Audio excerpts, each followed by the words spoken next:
Sie hier. Ja.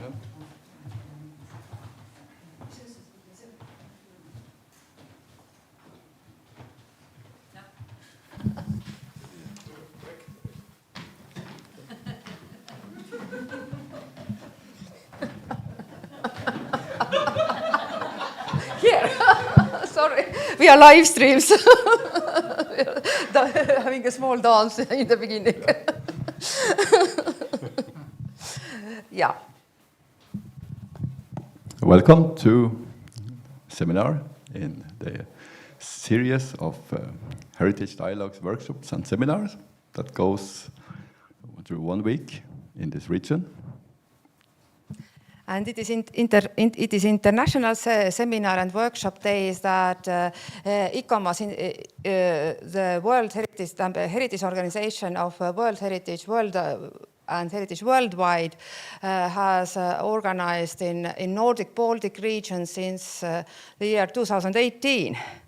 And now, as the Buda has the nomination of Cultural Capital of Europe, some years ago we came up with the idea to have this workshop on the heritage and the hot topics of heritage management together with some local community artists, architects, involvement here in around Buda. And it was just a dream some years ago, but then several organizations from Buda Kommune, then Buda 2024, and several other organizations from Norway, as well as ICOMOS Norway, ICOMOS Sweden, ICOMOS Finland, ICOMOS Estonia are participating in these events. And it has two aims. One is to tackle international problems, and other aim is to look at the local solutions provided. And this year is dedicated to coastal landscapes. Coastal landscapes, coastal heritage, island heritage, and some very small spots around Buda. Kvikstad, Ljönes, Kiiver, Fleinvar, coastal landscapes and islands are the places that we have these workshops and open seminar days. I'm very happy that in internet this year, with the help of Nordic Culture Point, and overall, we have the live stream of both the seminars, and at the moment we have a worldwide audience, as well as in cooperation with this year, especially in that sense as well, that we have a whole line of artists and musicians involved in the project that resonate and see the beauty of coastal landscapes and put it into the music and art. And in the evening concerts, they are live stream as well. So we do hope it is a bit complicated technically, but we do hope to have great seminars, concerts, and the audience in internet that we welcome can enjoy that as too. But as to today's seminar and day, small introduction on that. Yeah, the seminar today is about climate and building cultural landscapes both from this local community region, and we try to see what we can learn from both from the past, and we have examples from architects who speak about their own research and how they have built new buildings to make them climate friendly, ecological, sustainable. So we have a quite variation of topics today, and they all are circling around the question of climate and sustainability in a bigger perspective. And in the afternoon, all those who participate in the seminar and plan to stay all day, we have small minibus of 9 seats. We take those people who are here with cars, we take you with a minibus to the Ljönes because this is a really small place, and back too. And at 4 o'clock, we open some exhibitions in Ljönestranda and Bruvoll. One is exhibition of Arnstein Bräcke about 30 years of restoration and conservation of buildings in the area.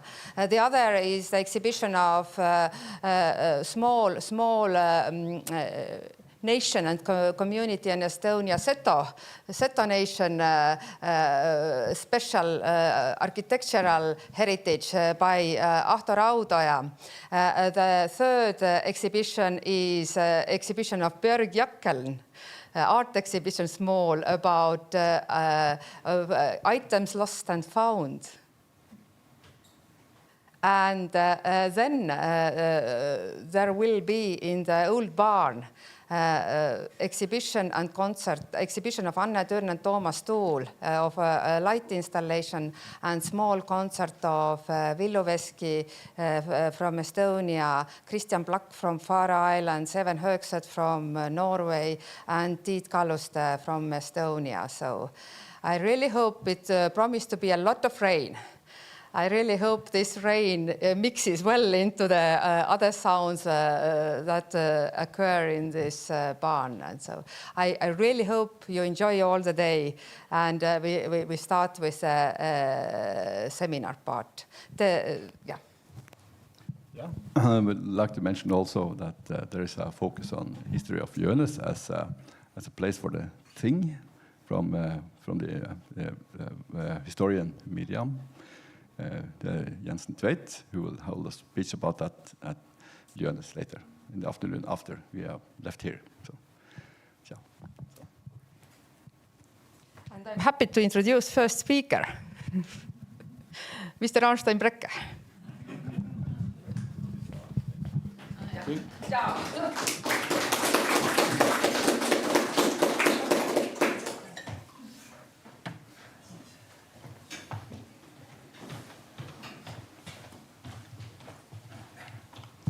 Yeah. Sound okay there, yes? Yep, thank you, Arve. Thank you, everybody, for coming. Wisdom in wood, what can we learn from our historical buildings? Most of the buildings in our region and what ordinary or people were building houses from here were from wood. We don't have much stone architecture. Before in the older times. There's a lot of knowledge in wood about how to deal with wood, how to make it last long. And there's a lot of knowledge, we believe, in how to deal with the climate in the history, and it might be present, and some of it might be useful for the future, I hope. When I've been working in this village and around North Norway, and people have said to me, oh, you are taking care of history, and my answer is that no, it's not possible to take care of history because the future is the only thing that exists. But there are some remains of history that we might, some physical structure and some intangible heritage that are not physical that we can learn from and it's nice to and important to keep. So the future is the only thing that are there. Every second, as soon as we have said the word history, it's history. I've been so lucky to be been able to work in this region and all North Norway with what in English term is called the vernacular architecture. And this is going to speak about today, and that was people as such have produced from their local resources, mixed with impulses and technology, and that has been wandering through cultures. I've also been working with churches and vicars' houses, but this is talked about today is about the what we in Norwegian call byggeskikk or folkelig arkitektur. and in the English term vernacular architecture, or the invisible architecture also. This is the region I'm going to speak about. From the center of my work has been in this village, in this old previous Skjerstad kommune, that now is 20 years has been part of Bodø kommune. And we have not cared about the borders of the commune, of course. We have been working in the region and all Nordland and also further out in North Norway. And the knowledge is, there are specific knowledge from each local community and from the region, but most of this knowledge are overall. So the question is what kind of glasses do we need to take on to learn from what we hear and see around us? Just a brief look back to where we come from, what we have been up to now. And this, you might say that it's a very simplified picture of the history, but from after Viking time and upwards to 20th century, this has been a traditional fish farmer community. The men were the fishermen, and the women were the farmers. In seasonal fisheries and farming, and survival actually depending on planning and discipline and cooperation. And the architecture, the way we build the houses, reflects the culture and the environment. And it's about use of as little manpower and material resources as possible. And when it comes to the buildings, we're going to talk some more about. It's not only a possibility; it's an obligation to reuse the resources. You don't throw it away and burn it, or you take care of everything you can use as long as usable. So these are fishermen from in Rødøy kommune, just by Arctic Circle, 1955. Just to give an image of the culture we come from.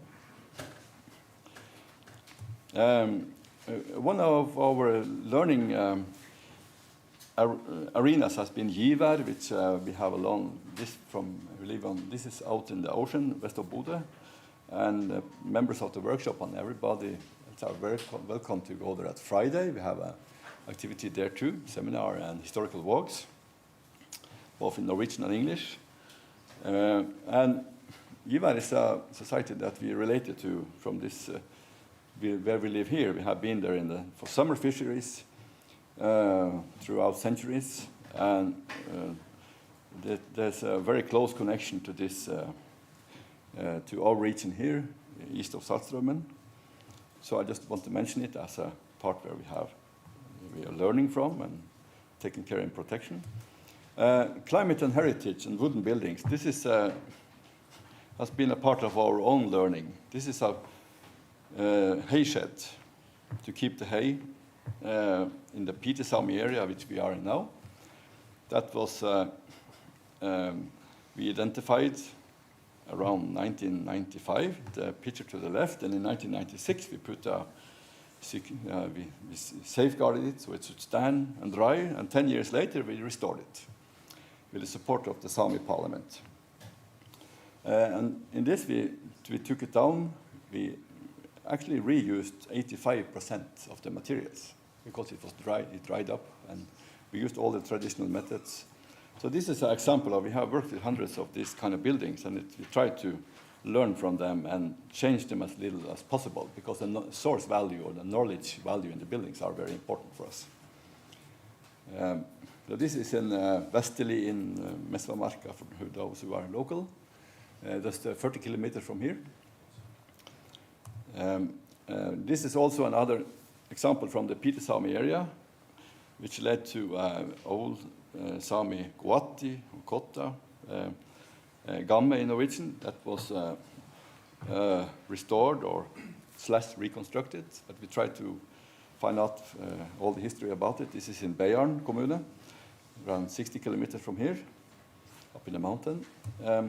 We have worked a lot with dendrochronology, which means the history of the wood.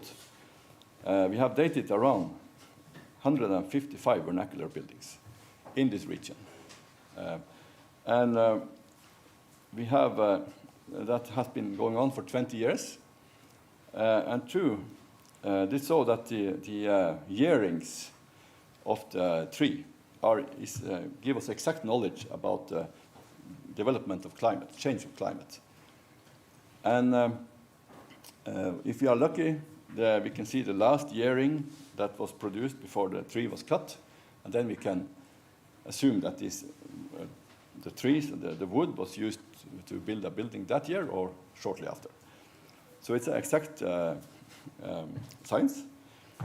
And we have built quite much knowledge through that. I think we are the best examined region in Norway. And it's all around this fjord here, from Givær in the west and to Sámi areas in the south. So it's been a journey. We are going to maybe look at some examples later. And this it's to give an example. In the 17th century, around 1650, there was a volcano spreading out its ashes from Iceland. It gave a breach. There were no forest grew very little. No harvest could be made. No kids were born. No houses were built for a long time. All up to the start of 18th century, actually, it was some decades that very little happened because it was kind of crisis, to say it easy. It's called the Little Ice Time in Norwegian history. And this is shown in the yearings of the wood. You see that there's no growth. So just an example how exact and interesting this knowledge is.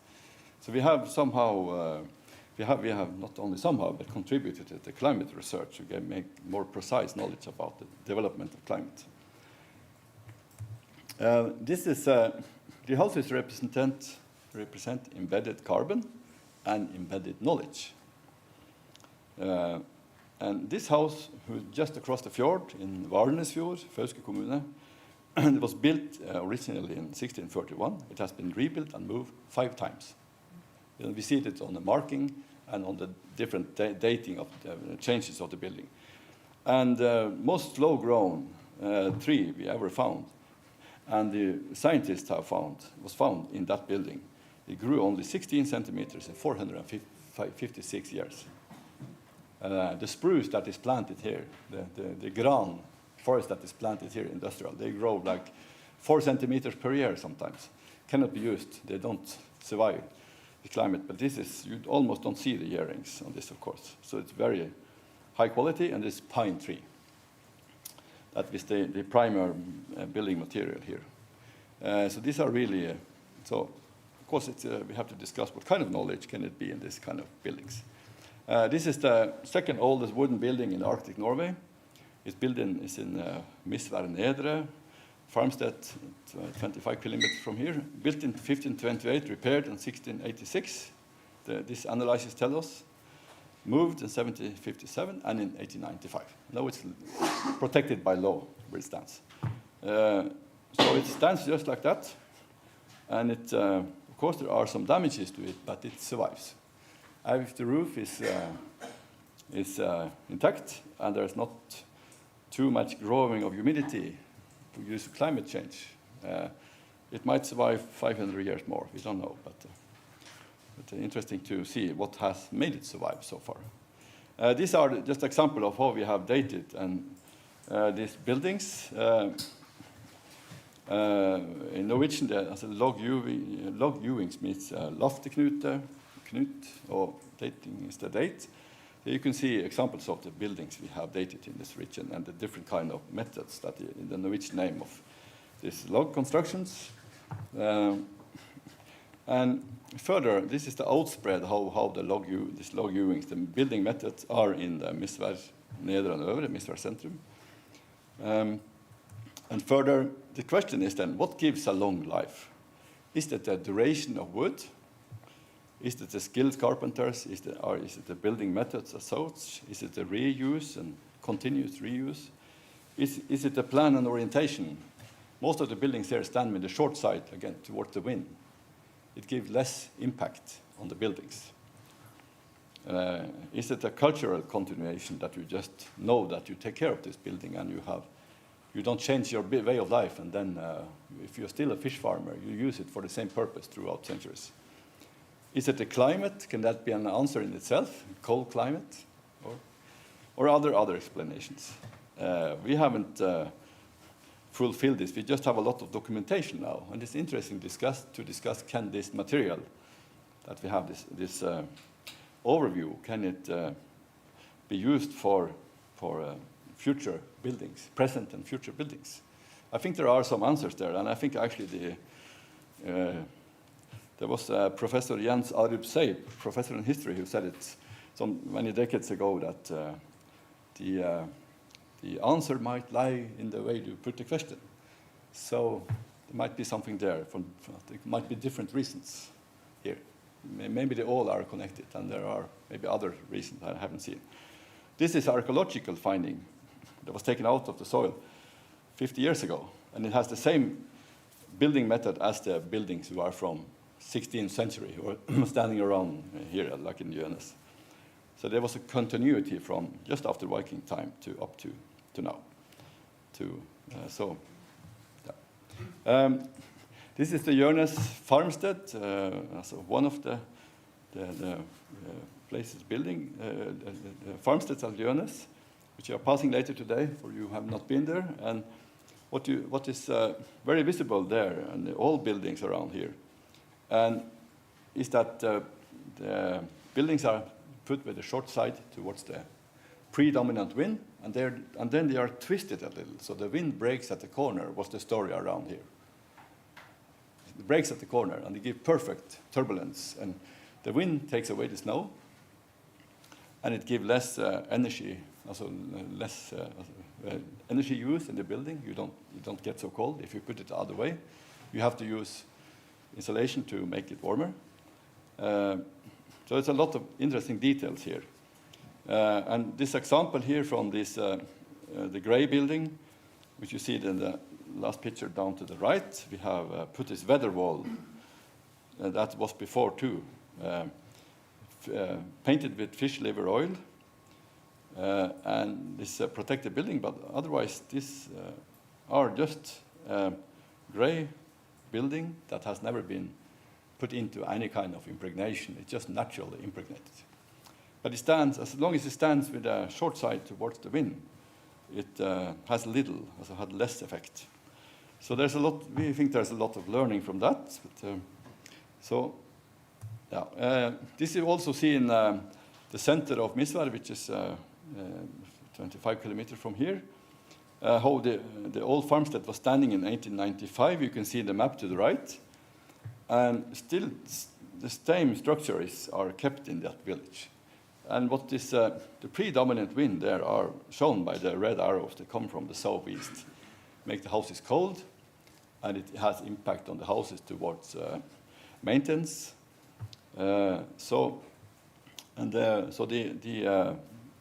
Each separate farmstead are closed with a building outhouse that stands towards the wind, and the other ones are with the short side towards the wind. The tradition is very clear. When you ask people there, they confirm it. And what happens in the small farmstead that is from 18th century, this big building in the middle is built in 1775. And then when the snow comes down in among those buildings, it comes from northwest. If it's dry, some days later, the southeast wind comes and brings the wind out of the farmstead. The farmer there don't have to move the snow, from the farmstead.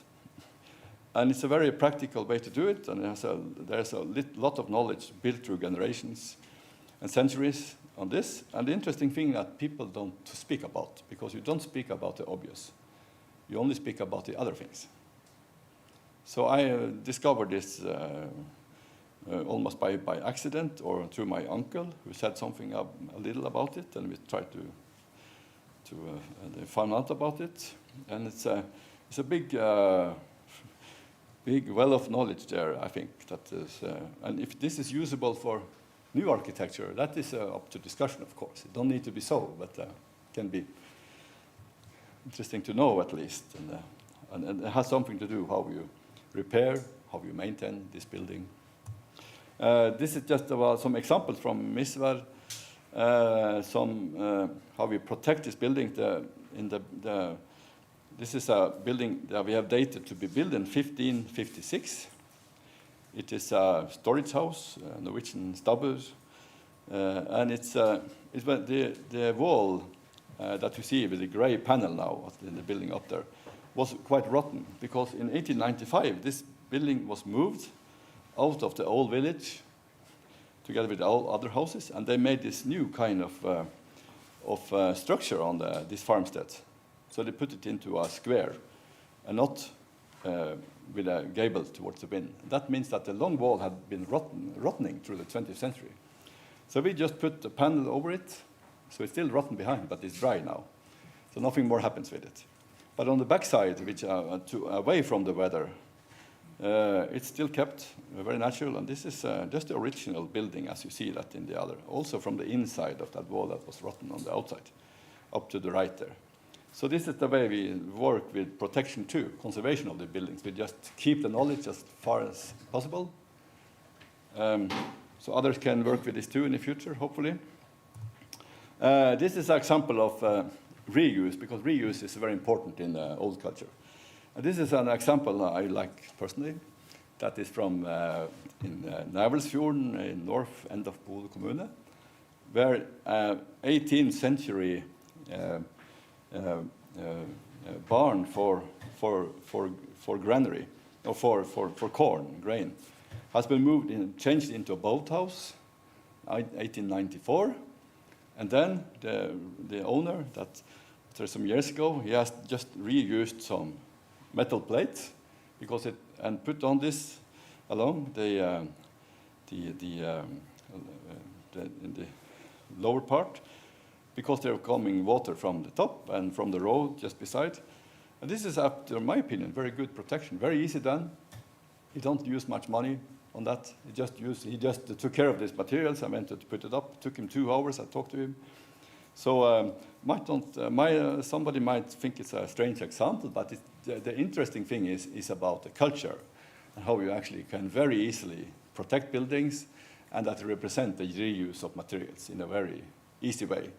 And some might find that from an aesthetical or a historical or a heritage point of view, it's not the right way to do it. I had shown this picture before, but I think it's the perfect way to do it. So yeah, just to give some to the possible discussion.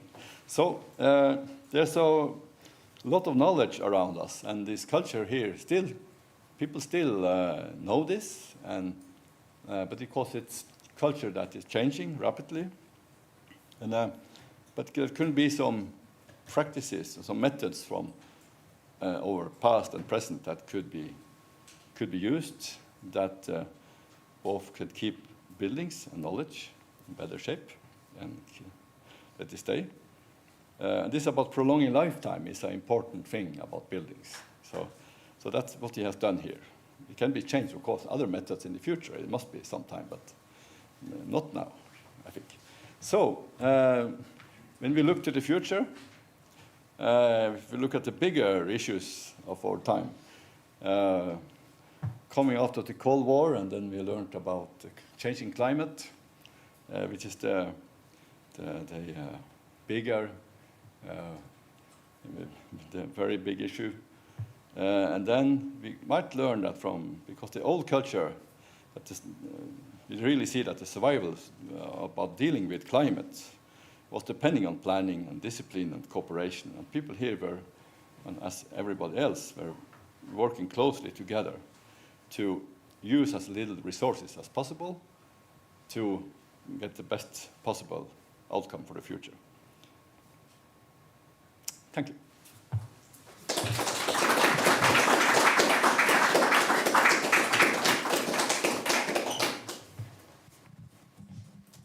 Some questions?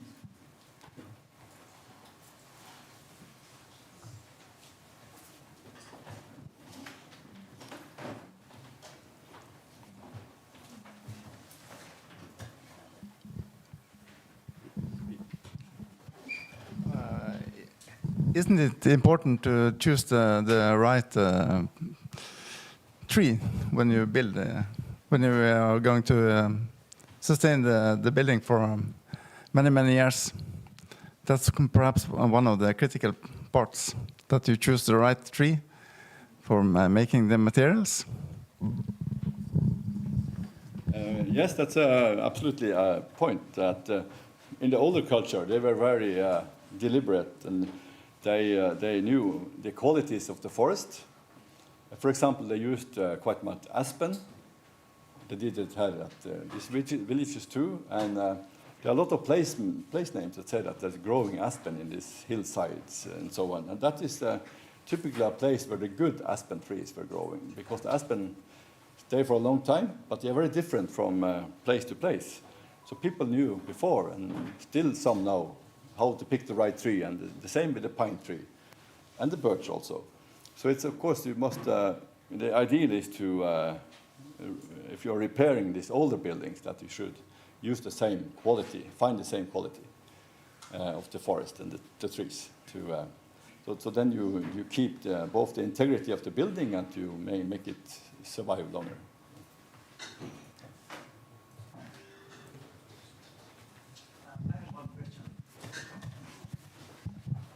Hello. So I have this question about moving building itself through its lifespan.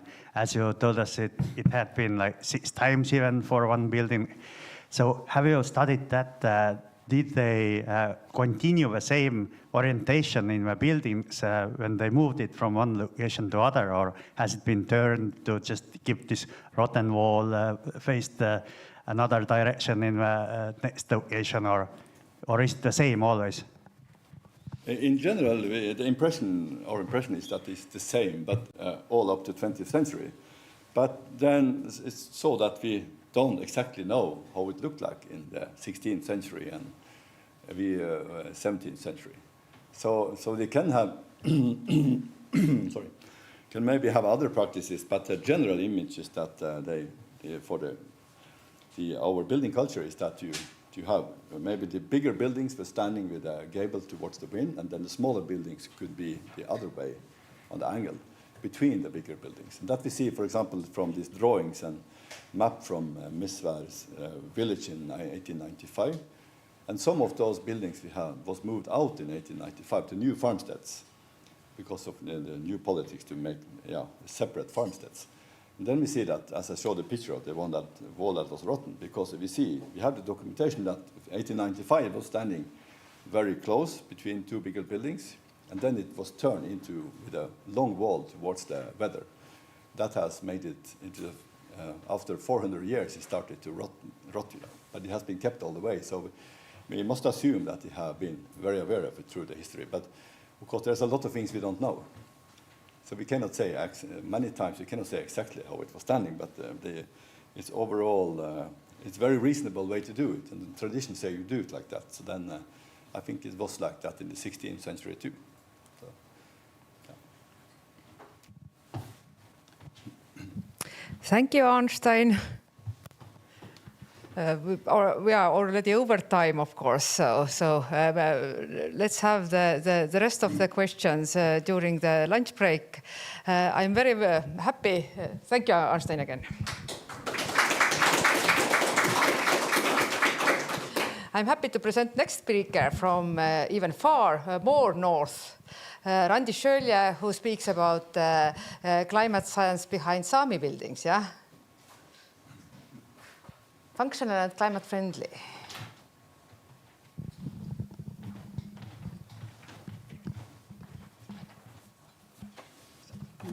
Thank you. And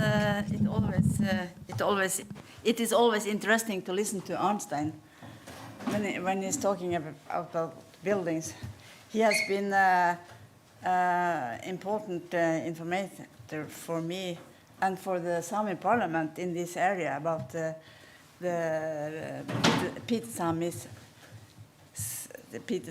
buildings, and he's looking around, always finding a new building, telling about it, and examine it. And now he has been doing research on it. Then.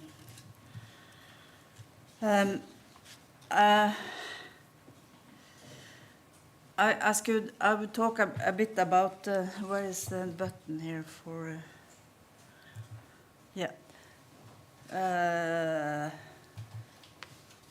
this criteria for what is a Sami building.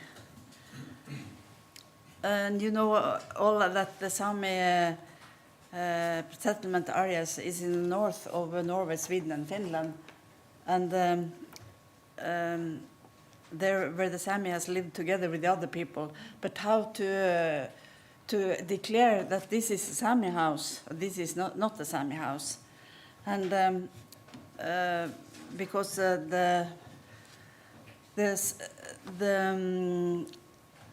rules in Norway in the legislation of the cultural remains, we in Norway have this decision that the Sami cultural remains, they are protected by 100 years of age.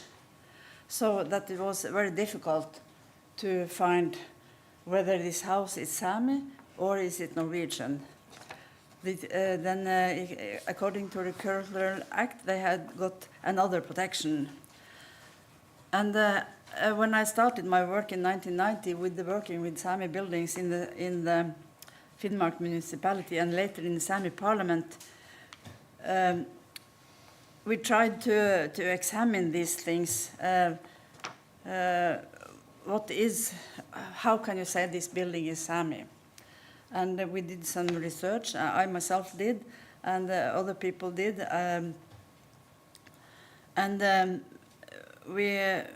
We decided, that this way to decide the Sami building is through a criteria list of 5 different criteria. And the actual house and cultural remain should be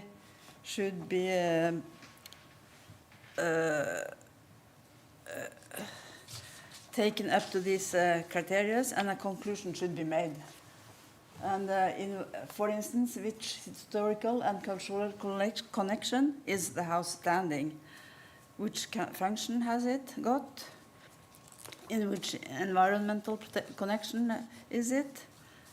And which construction practice? That means how it was built.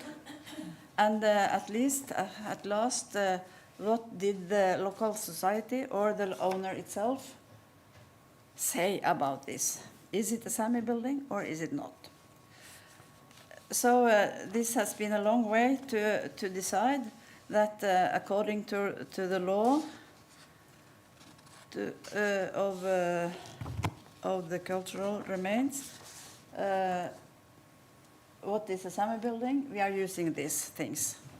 And after deciding about these criteria, the Sami parliament started registration all over the Sami areas and found that it was 807 houses of this part of Samia. And that was only the protected houses, Sami houses. And later, it is not only 100 years old, but the houses built before 1917, a new decision in the law.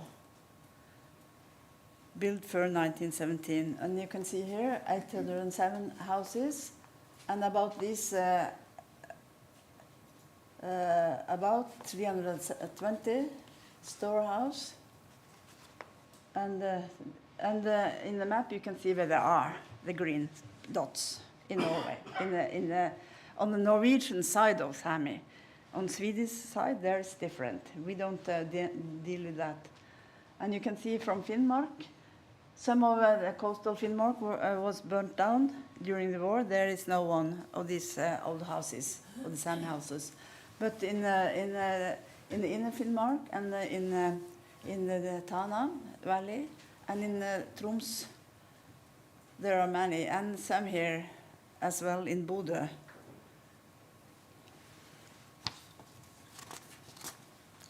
So to go on work with the Sami houses in the administration, we had to use this thing. Just to mention that the construction in the early days of the Sami building was this turf construction, or turf hut, or veljeguatti.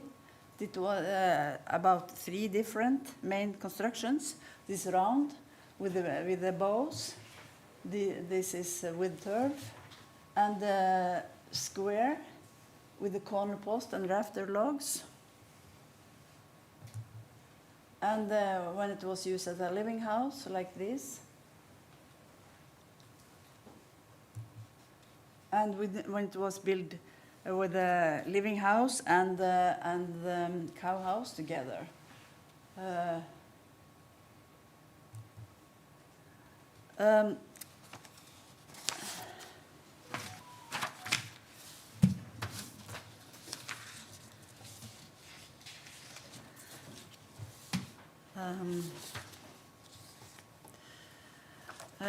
Arnstein he mentioned this very reuse of things, and that has been very dominant in the Sami building custom too.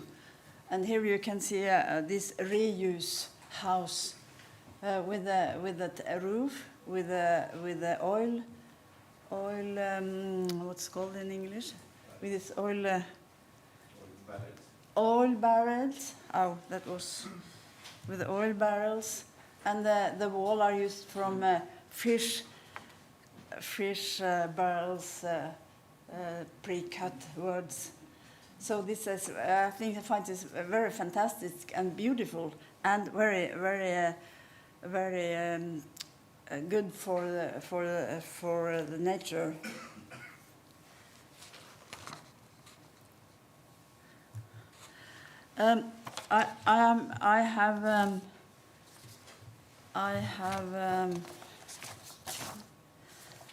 I've taken my Norwegian text here, so that was very difficult for me. But in my work I have been doing very much with these Sami farms, and not in the way Arnstein doing it.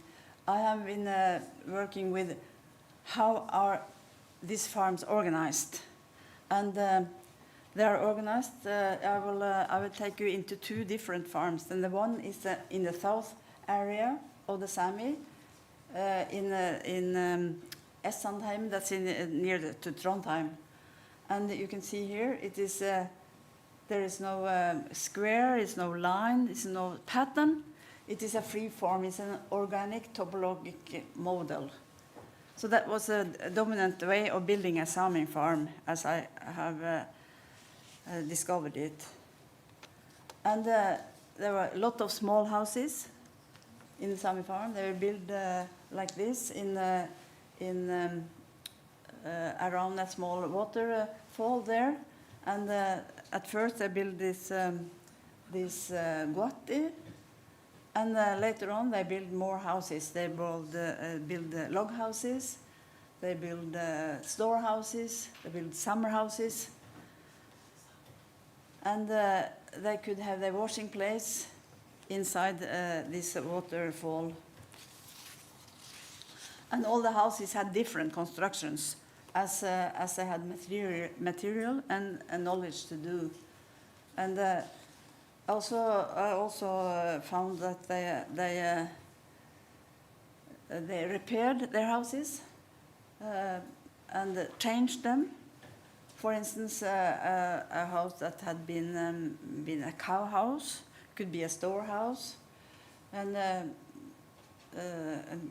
could be a living house, perhaps.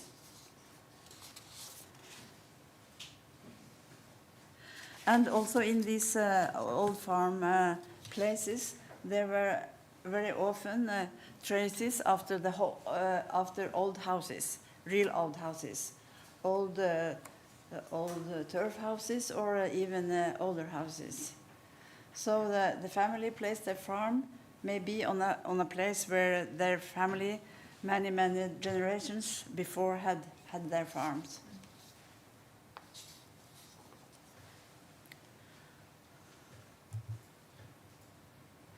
There is about these houses I mentioned here: living house, door.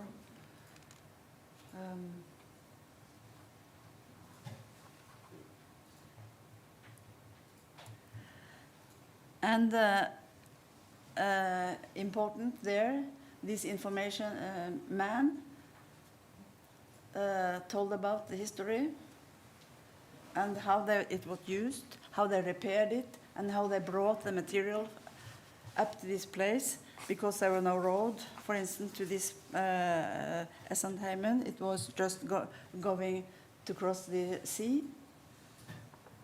So this was this information from these men, very important for me to register and to be a part of the taking care of, because they could tell how it could be done and how it was done before in their fathers' and grandfathers' time.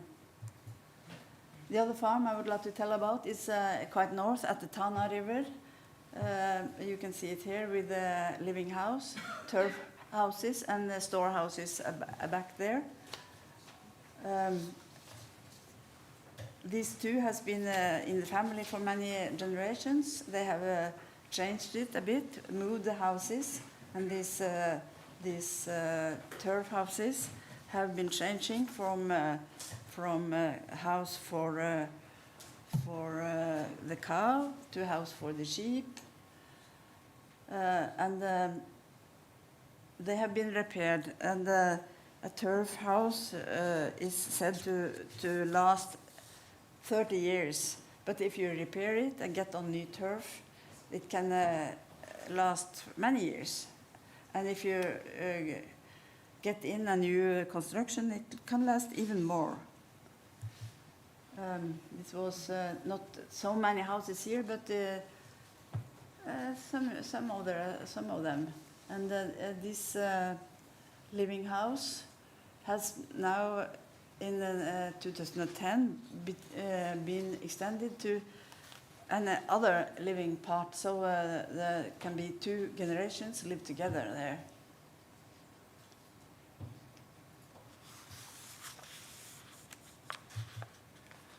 This is inside the turf house, and it looks almost most like a wooden house, but the inside of the turf house could be like a wooden house inside with the paneling walls.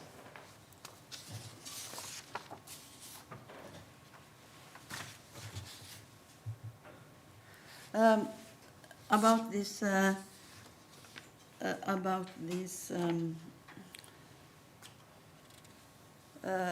climate change, climate threat to the Sami buildings and Sami farms, I think they are not mostly threatened by the climate.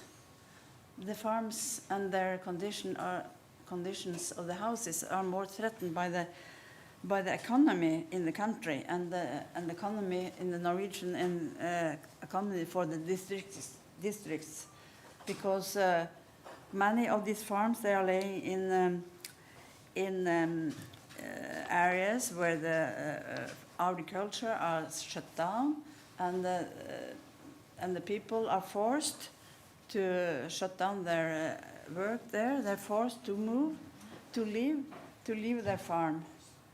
And I think that is more threatened to the houses and to the environmental, because they won't take care of the grass. They won't take care of it. They won't use it.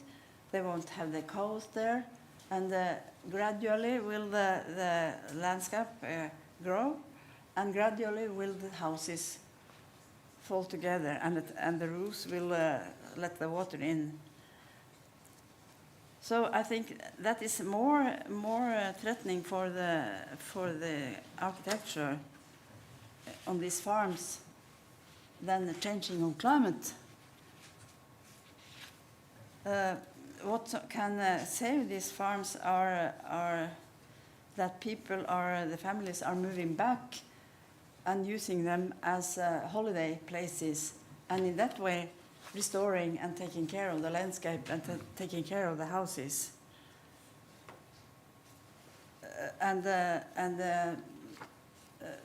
Taking care of the landscape and be a part of their ancestors' family and family history on this place. So that's what I think about the climate change for the Sami farms. That was not much about the climate change, but through my work with these farms, I think the economy of the country is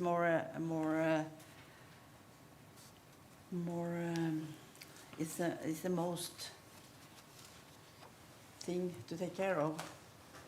And my English was very bad because it was in my bag on the English text. Here's the Norwegian. So, thank you. This is an important...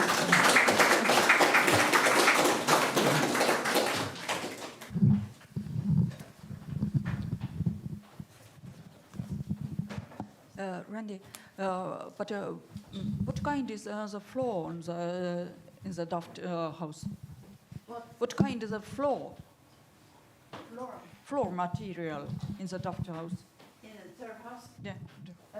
In the old days it was earth, but they could lay a wooden floor in the turf houses. They could.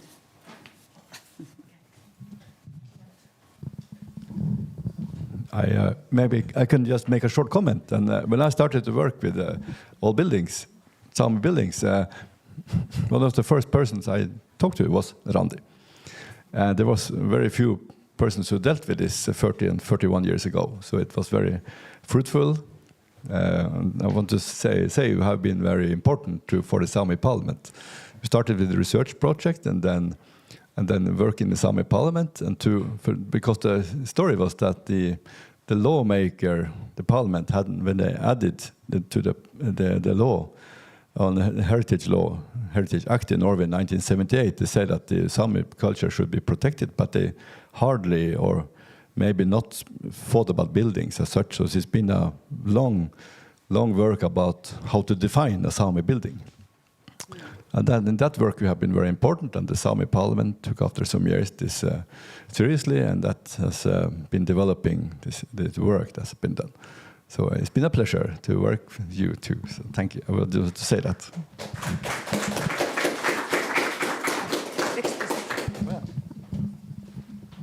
Then I would like to introduce Mr. Gisle Jakkel.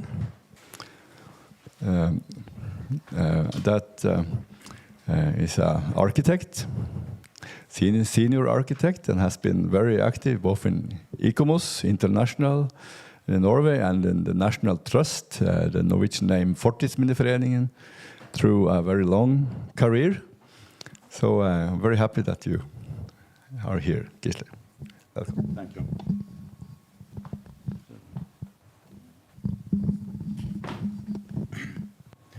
Thank you, Arnstein. It's a very interesting topic you are bringing up today, but I shall focus on a minor part of this. And as a practicing architect, I also take the liberty to bring in some of my own works for illustration. And so I'll go into our local traditional house, the Nordlandshuset, the Nordland House. And the title of my presentation might also be Elements of Traditional North Norwegian Energy Management. We've seen this building and you'll see it more. The traditional layout of a house in this part of Norway is based on a 3-room plan along an east-west axis, following the prevailing winds. The house might be extended with a repetition of the layout, leading to quite a long structure. The Nordland House is 1.5 or 2-story timber construction, narrow and long, with the room layout and siting dictated by climatic conditions, sunlight, prevailing winds, and snow accumulation. The width of the house is about 5 meters, which is the length of the log. The rooms span the width of the house and have windows on both sides, and smaller rooms are partitioned off from larger rooms, and the entrance door is never in the gable wall. This example shows two near identical buildings, the first to the east, to the right on top, built in 1830, and the next a few years later. We here have and also here we have a switch between log and post constructions. The log walls are marked with red on this sketch. And houses in a row also reduces the energy loss.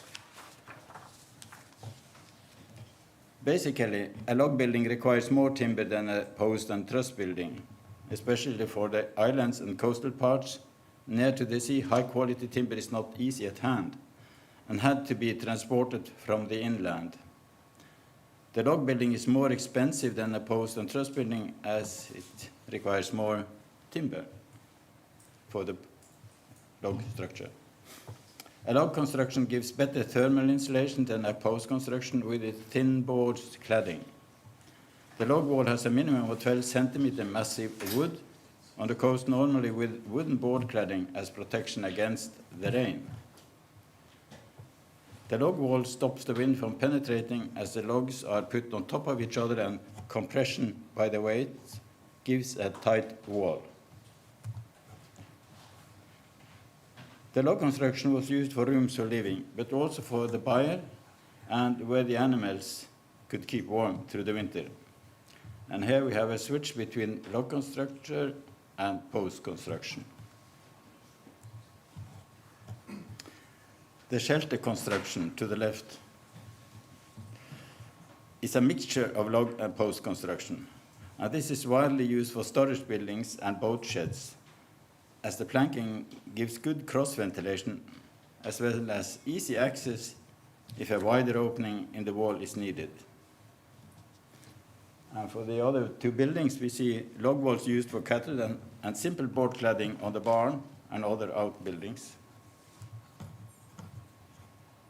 The Nordland House developed from a one-story building with open fireplace and smoke outlet directly in the roof to a two-story building with a fireplace fitted with a chimney. The upper story mostly had a low external wall, as this was less expensive than a full story. Mostly the gable walls, the end of the building had a shed, as you see on this picture. And we have the same building with a shed on the ground floor to the right. The shed protects the end room from the cold winds and from the rain. The building is thus fitted with a buffer zone. This, together with switching between log and post constructions, we might call energy management. Now, wind moving the snow cones here in this part of Norway comes mainly from the east, giving the main pattern of snow accumulation. Here is an illustration with pattern when a building is parallel to the prevailing wind direction. Erecting the building adjusted to the wind direction was, from the earliest times, a basic knowledge. And here is shown the Viking Age chieftain hall at Borg in Lofoten Islands, where the snow is moved away from the entrance by the wind. Same thing we see here locally. Now, a couple of words on rehabilitation. I shall give two examples of projects where I did rehabilitation work on the Nordland House type. My aim was to keep the basic character of the building type when adding today's room standard and today's room standards to the old houses. One of the characteristic elements of the Nordland House is also the porch added in front of the main entrance. Again, this is a buffer zone called vindfang, in Norwegian, literally wind catcher. The character of the building is now a regular rectangular body with small protruding elements added to the simple form. And the survey drawings at the top of this example, and rehabilitation or adding new elements down below, with kitchen area and bathroom, etc. added, but working with the porch.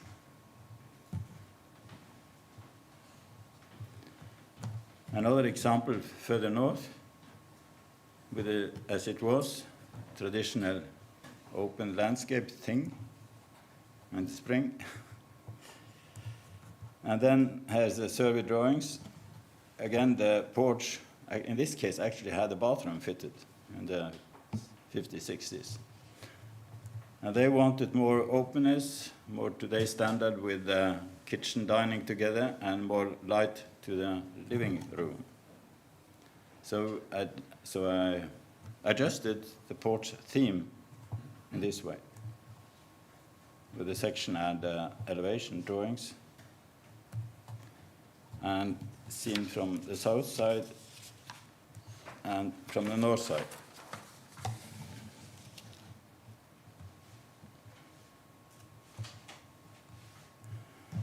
Sorry. Well, this is a somewhat stronger change to the original building, but still keeping the basic building intact.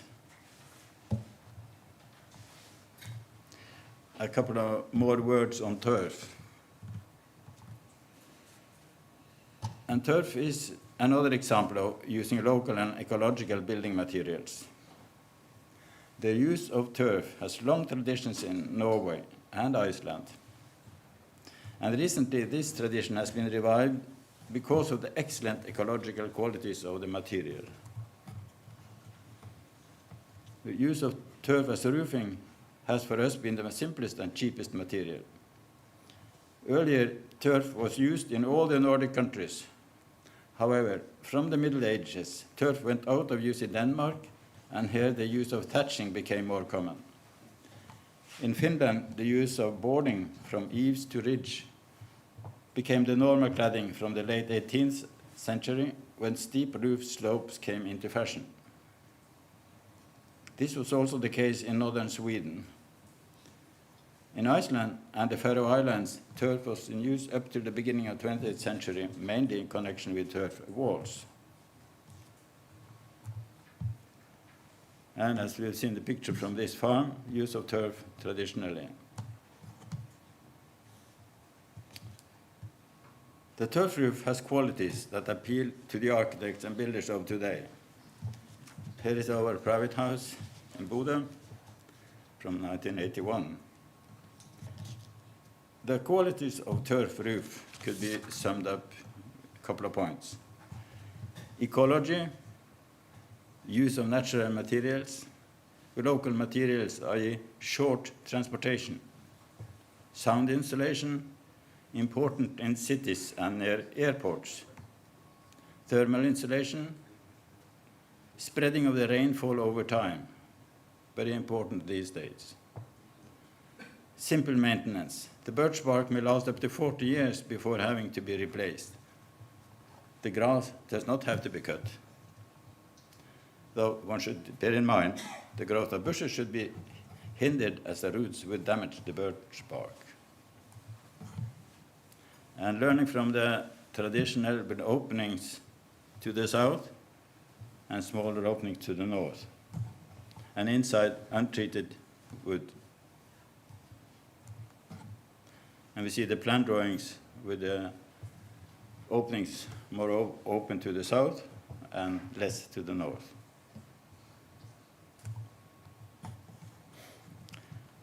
When designing an art gallery and museum in Lofoten Islands, I was inspired by the Icelandic turf buildings.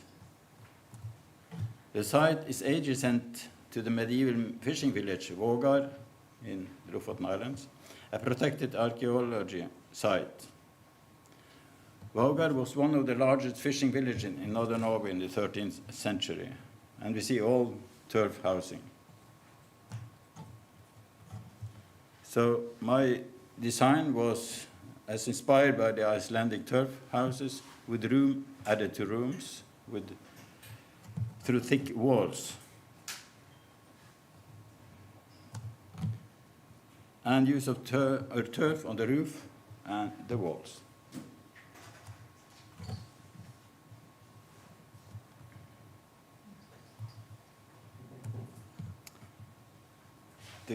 The turf is cut near the building. No energy loss in transportation.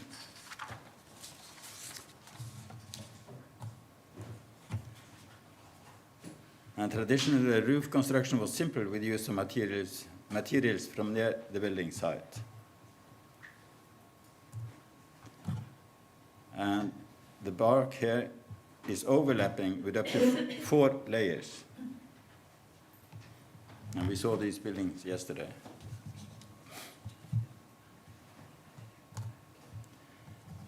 Saving energy is the basis for all the vernacular buildings, for the building stage as well as for the later stages of maintenance and reuse.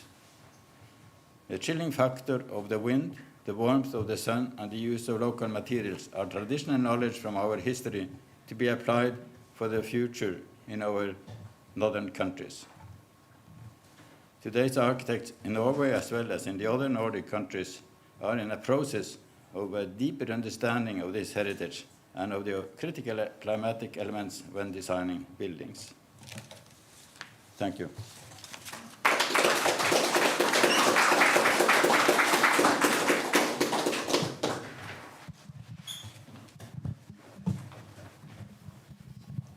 Hello, my name is Tarmo Elvisto from Estonia. Just technical, very easy question for you, but interesting for me. You are using Birch Park as a white side town. In Estonia, we know that white side it's more protective against humidity, and we prefer to put it to the direction where the more humidity is. Is there some studies, or it's a tradition, or it looks nice? Why you are using this way, Birch Park? So you're talking about the birch bark? Birch bark on your roof. If you are using, or you see pictures, you are putting the inside side out, which on tree is inside. I think I'll leave that to Arnstein too. He knows very much more about this. But this is the traditional way, yeah. Arnstein. It's actually it's actually the brown side is the protecting from humidity, and the white side is actually really very sensitive to ultraviolet rays. So it would be destroyed much quicker if you would put it the other way around. These are some studies because it protects tree in another way, you know, in nature. But you have some studies or just tradition to use this way? And this is Sweden talking at the moment. You are using thatch roofs more. Well, I will tell you, I have practical experience from that. Yeah. That Tiina Vik will talk later. Ole Lars. One question. When did... You stand up because we have camera. Okay, one question. When did they start to use stone, schiefer, on the roof in this area? Yeah, the use of stone or flagstones, what you call it sometimes in English, was around 1850s, roughly speaking. But they were used natural stone places very much earlier too. But the general impression was also when at the end of the 17th century, 1888, around that period, when the style came in Norwegian called Swiss style. Then it was with the steep roofs and all these elements. So then it was very, very popular. But it has been in use up and down over the years.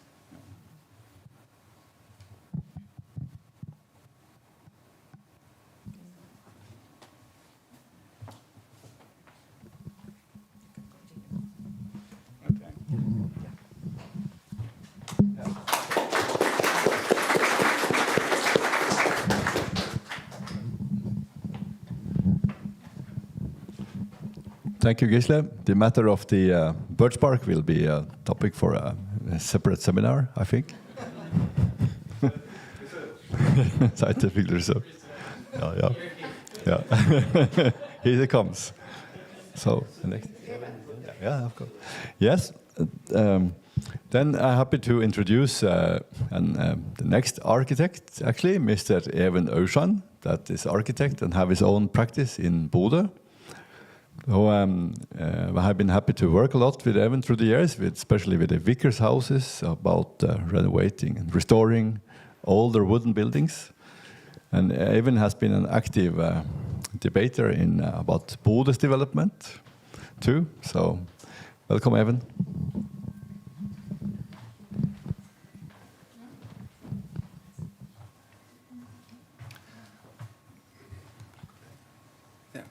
Thank you. It's a very, very small practice I have, just to say that. I'm not used to these kind of settings, so I'm just going to read what I have written. It's maybe not that exciting to do it that way, but for me that's the best way. So, can we cope with the wind? That's the issue. Coming from Trondheim, studying in the architectural school in Oslo, I had little experience with wind until I stayed 6 months in Vadsø, which is in eastern Finnmark up north. Like Bodø, Vadsø is situated so that the dominating wind also is the direction of the most important streets going from the living areas to the center of the city. Like Bodø, this is natural because of the topography. Living in Vadsø, we had periods we stayed at home because we simply could not make the trip downtown, especially in the winter and without the car.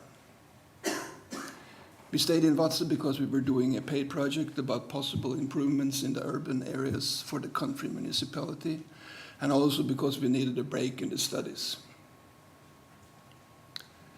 The year after, we made a project in school where we tested out different ways of organizing the housing for a new fictive area in Vadsø. We did this by building a huge physical model. It was about 3-4 quadrat meters of the terrain, arranging the houses and roads, and then blowing semolina, a semilygrim, with a hairdryer from west-northwest and other important directions.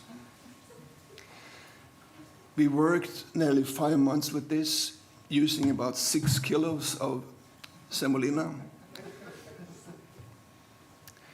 Believe it or not. It was interesting, even though many of the teachers, they did not understand what we were doing. And that was maybe the main reason for us passing the semester. Later, they told us that the cleaning staff found semolina 5 years after we had graduated. I can't show you anything from this semester. It was 40 years ago, and most of the project was just illustrated through black and white photos and like big drawings of the wind and what we thought was the right directions. Then moving to Bodø, 8 years later, I was surprised to find out that Bodø had many of the same challenges as Vadsø.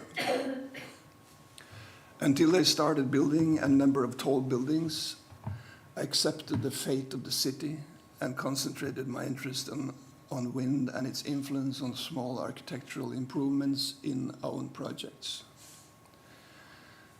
But my fascination for what the wind can do and how it in fact can be used, like in Vadsø, where we could use the wind to blow the internal roads and entrances clean from snow if we design this in the right way, this has stayed with me all the time. As a result, I took my fascination for the wind at home, so to say. I live on the northern side of Bodø, and the wind here is even more predictable than the one in the city. The winds coming with snow comes mainly from east, northeast, and from the mountains. As we have a 90 meters long driveway up to the house, I built snow screens according to the directions of the snowdrift. Actually, I think I'm the architect with the longest, screens in Norway. Not to brag much about that, but that's a fact. When you build these screens, about 80-90% open with double walls that function as long as you find the right distance from screens to the access road. it was really easy to see how efficient they were. Since I was a bit younger and still enthusiastic, I contacted the road authorities. I had made a calculation on how many trips with the snowplow they could save. I also made a point of how interesting design both could be like land art and how it could define the landscape in an interesting way. They never responded. Well, home used to be a small cabin, but is now several houses on this small hill towards the ocean, north of Bodø. We have a great view, but also a lot of wind. The cabin, which was built in 1936, have like prefabricated timber walls. And even if the shape of the house and the roof probably were random, it is meeting the challenge of the wind in a fascinating way. Whether the wind comes from west-southwest or from the dominating east, the shape of the roof seems to break up the wind, or maybe it speeds up the wind because of the curved roof and the longer distance for the wind to travel. I'm not 100% sure of how it works, but it works. And the outdoor areas get less wind. And of course, it helps to have such a low facade towards the wind. Later, we built an annex with the conscious roof design and a carport with the curved roof, but I will not go too far into the more personal experiments I have done on the property. I will mention the facade towards the mountain and the dominating wind. The old log houses did, because of its irregularity, break up the wind more and most of the smoother surfaces one uses today. When you don't build with exposed logs, it's important to find other wind-breaking designs. I therefore tried using local aspen, actually from around here, to find a design that could break up the wind, and in this case, to allow me a more protruding roof cornice. The open paneling, slightly tilted, seems to work fine. Actually, I have many principles that I try to follow up in my projects when building in the northern regions. And since it's something to do with the climate and the wind, I will mention one of them. I don't know the proper English name for it, but I call it a swallow passage. It is, if it's put on the right place and designed right, it will be both practical and important. It works as a small sheltered working place outside. It can be a nice architectural element to the facade. It will protect the facade and it can help with the wind. You can use it to blow away the snow, creating a wind tunnel, or putting it on the calm side of the house and in that way moving the snow away from the house. But when I try to promote this, my own little small darling, to the customers, most of them say no. They want to use these areas for building living spaces indoor. This is like a problem in Norway, I think.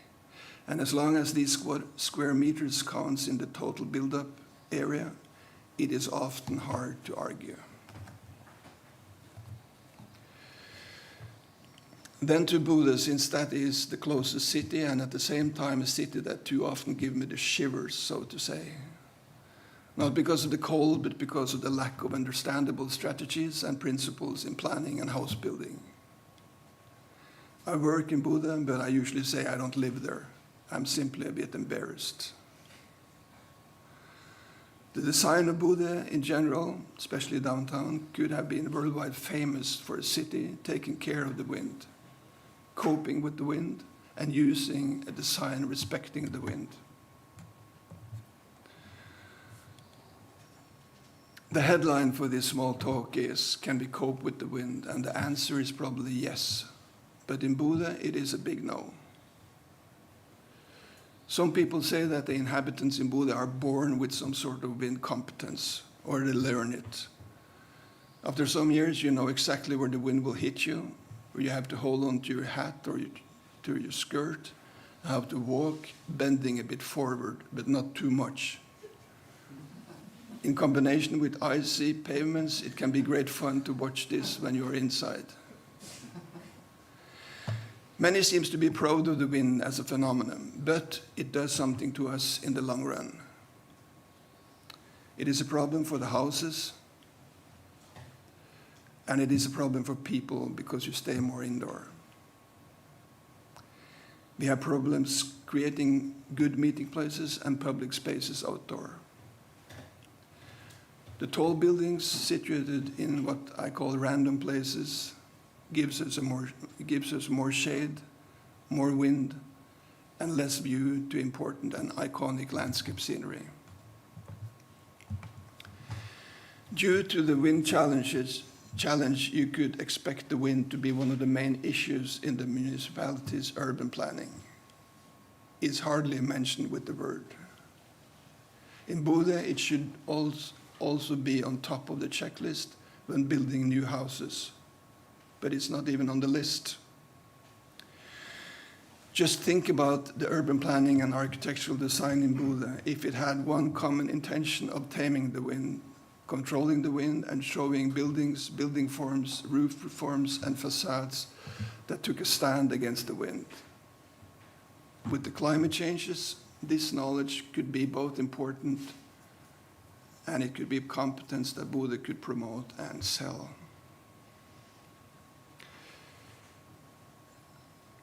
I will, before I stop this talk, share some questions and ideas with you. Why do people still choose very dark colors on the facades when you know that wooden materials get overheated and cracks open for the rain coming in almost horizontally in our climate up north and along the coastline? In the downtown area, this will lead to very warm facades that mostly creates more wind than necessary in some of the public spaces on the ground in the summer. Why do we almost always have the same color and material on all our 4 facades on a building, although we know that the sun, wind, and rain often ask for different qualities? We have seen this in pictures and on places around here. Can we change the climate in the downtown areas to prevent people from doing both their shopping and in many cases having their social meeting points in the big malls outside the core of the city? Is it all about free parking, or is it possible that the climate also matters? In that case, how can we change this? Do we have to build a gigantic roof over the streets, or can we do as in some of the historical cities established roofs above the pavements or houses above the pavements? Can we use different elements on the facades, shaping new houses differently, shaping the roofs according to the wind situation and not according to the cheapest solution? Can we have focus on breaking up the wind in some of the streets and on some of the public spaces? Can we learn anything from how the city was before the bombing in 1940? Could we establish a big informative weather balloon over the city, giving us information about the wind, and in that way increase our interest for the climate and the wind in the city? We have regulations when it comes to load-bearing structures on the roof, which differs from place to place according to how much snow you can expect on the specific place in Norway. Even if this does not take in consideration the wind and the chance of snow storage, it is at least regulations according to where you build in this long stretch country. When it comes to wind, it is taken care of in big buildings by the engineers. But it would be interesting to have a different climate zones or wind zones as point of focus, and especially as help when placing the building and giving the building an overall shape. The last 2 buildings in Bodø is called the Storm, it's rather ironic, and 360, meaning the degree of the view sector. You could actually see them on the other picture where you also could see the church tower. These buildings are situated downtown, and you try not to pass these buildings when it's windy. The winds come falling down, created by the turbulence, and it also creates a nasty wind corridor, even if the building on the other side is not that tall. In the process of making the regulation plan, only one of the projects offered analysis for the wind. The analysis proposed mitigating measures, but none of them were established. It seems like the height of the building is only discussed when somebody decides to end their life jumping out of the upper floors. We can learn from this, but I do not know if we do. The investors in the city is now planning a new tall building, and even if the Office for Urban Planning is skeptical, money might succeed in the end. The last big public space in Bodø is what they called the Mayor's Park or Rådhusparken. Here they created a totally flat space with very little of the right vegetation, no wind screens or shelters. The space is too big and flat, and there is a reason why we don't have many big public spaces up north. But in Bodø, they decided that we can do it. The park is used in summertime, but it is not fit for many activities the rest of the year.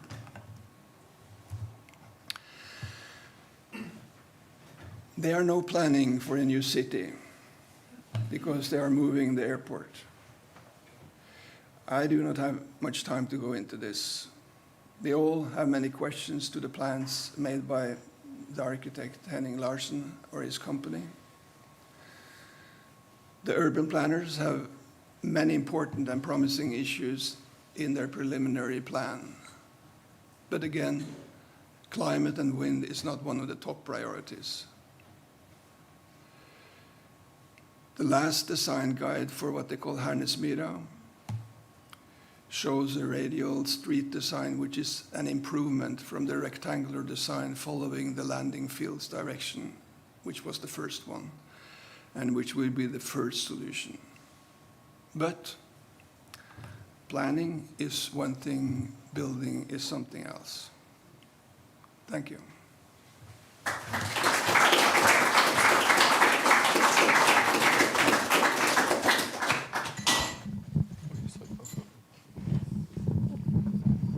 Thank you so much, Even. I will take questions, but just a small comment first. There was a guy from this village who commented when this new hotel called The Storm was built in Bodø, and they built on the quays in front, and he said, well, I actually don't understand it. They say they built it for the tourists, but when you're making family pictures, you don't put the tall ones in the front.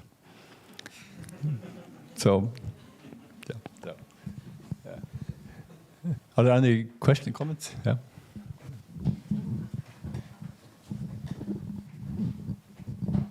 Thank you. This was so interesting, and I'm born and raised in Bodø, so I was just thinking, and I'm sharing my thoughts with you, because the wind has never been a problem for us living in Bodø. It's when it's not wind, it's a problem to live in Bodø, because then the herring oil factory was having the smoke as a fog over all the city, and we just couldn't bear it. So, but of course, this was very interesting what you told about, and then also, I never knew how much it blowed, how much wind we had in Bodø before I moved from the city. Because then I discovered that this is not worldwide. It's just and we never learned how to use an umbrella. That was impossible. So, so thank you. Thank you. I have one small question. When they plan new areas for housing in Bodø and other places, they most commonly remove all the trees. What does the trees in a house area mean for the wind? Do you think it's important to keep some trees? I think it means a lot. And you can see the plan of Bodø or the photos of Bodø before the bombing, and you know, the new city was built after the war.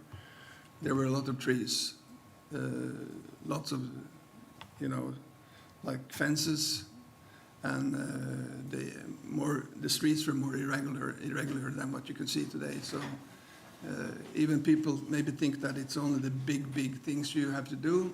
Small things like vegetation, small fences, and just breaking up the streets a little bit can work for, for this wind problem. I'm a sailor and quite interested in wind, of course. And you say they don't take care of this wind in building new houses in Bodø. And some years ago, when they planned buildings around the old radio station, I've seen some pictures where they have wind, where they try to find out of the wind. But in reality, it's so difficult. So I don't know if the computers can manage to find out how to place the house in the city in Bodø, because it's so many corners and where the wind goes round. I think you have to ask the neighbor who lives there about the wind. This new things of computers, I don't think they can even manage to find out how to do. And that was, of course, in former times when they lived in a valley here in Jønes. The neighbor know how to do the houses. That was not a problem. But in Bodø, the new things, the new architects with this can't find out, I think. There are several problems. One of them is, of course, that many of the people coming building, they're not local people. That's as you say, talking to the neighbors is maybe the best thing you can do. They will tell you how the local wind will work. And don't try to build a big model and use semolina, because that's not going to tell you a lot. But it will give you some idea, of course. But I think, as I was saying, just that when you're building a house, somebody on the outside, like in this issue, the municipality should ask you the question, have you thought about the wind? Is it an issue at all? That would be important. But as I say today, it's not even a big issue. And that's because we know the wind is going to get stronger. And as I say, most people in Bodø, they don't probably care. But we have people coming to Bodø. We have tourists, and we have small children. I mean, it is important to think about it.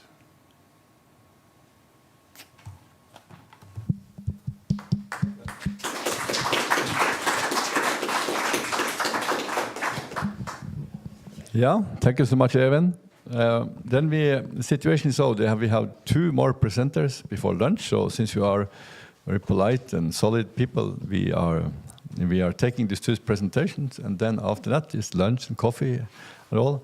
One of the presenters is Stephanie Bakkes, sadly got sick, so she's not here. That's why we have 2 left before lunch.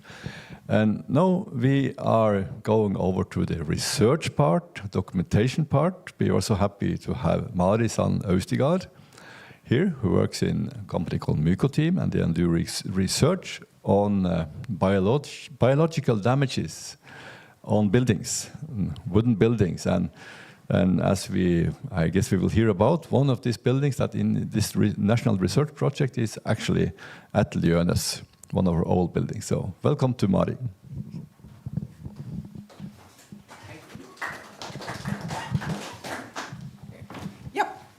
So, first, just a comment to Even. Thank you so much for that lecture on the wind. And because I'm now going to talk about cultural heritage, but I also work with new buildings. And in Bodø, there is not only the wind, it's also the wind-driven rain. And that is a problem for the facades themselves. So if you maybe position the buildings better, then that would be less of a problem. So, yeah, it's just, good thing to say. I'm going to talk about biological degraders, cultural heritage, and climate change. because I work with biological degraders most of the time, and some learning points from the project I'm in. Just a few words about the company I'm in. We're a consultant company doing work within housing damages. This guy, Johan Mattsson, was part of starting the company. Some of you might know him. They started in 1986. We're about 40 now. We have more than 70,000 damage cases in our database. They started with decay and insects and mold, and now it's sort of all sorts of building damages, mostly connected with moisture of some kind. We have our own laboratory, so we do light microscopy and SEM and qPCR and all sorts of things. We get lots of material samples sent to us and some air samples, and we also go out and take samples ourselves. So we have a lot of experience to use in all sorts of aspects of building damages. So, the biological degraders. I'm thinking that I'm not talking to biologists at the moment, so I think I just have to go a little bit through this. What are the biological degraders in houses? It's bacteria, it's algae, lichens, like this on the statues in the Frogner Park in Oslo. It's fungi, it's insects. This is wasps, just using the surface of the wood for their nests. So you get more of a cosmetical damage there. Marine borers, not going to talk about them today. And the degradation that they make is both technical, but it can also be aesthetical. So that the reason for our services might be that people don't like what they see, but it also might be that they can't live in their house or that the house is falling down. So those, it's quite a big spectrum of problems. So I'm mostly going to talk about fungi and insects in this talk here, and also about the technical problems, not so much about the aesthetical things. So this kind of thing then. Mold fungi, this is how it can look like if you have a leakage of hot water throughout the whole vacation. This is decay fungi, the classical picture of wood rotting, and that is always done by fungi. That's an important take-home message. And then wood-boring insects. This is the common furniture beetle, very, very common in especially coastal Norway. So, an extremely quick guide to fungi. Fungi are their own kingdom. They're not plants, they're not animals, they're their own kingdom, fungal kingdom. They are everywhere on Earth, including the Antarctica. Lots of molds in the Antarctic buildings, and in the space stations. They have lots of problems with mold. And they actually have found mold growing outside of the space stations, in space.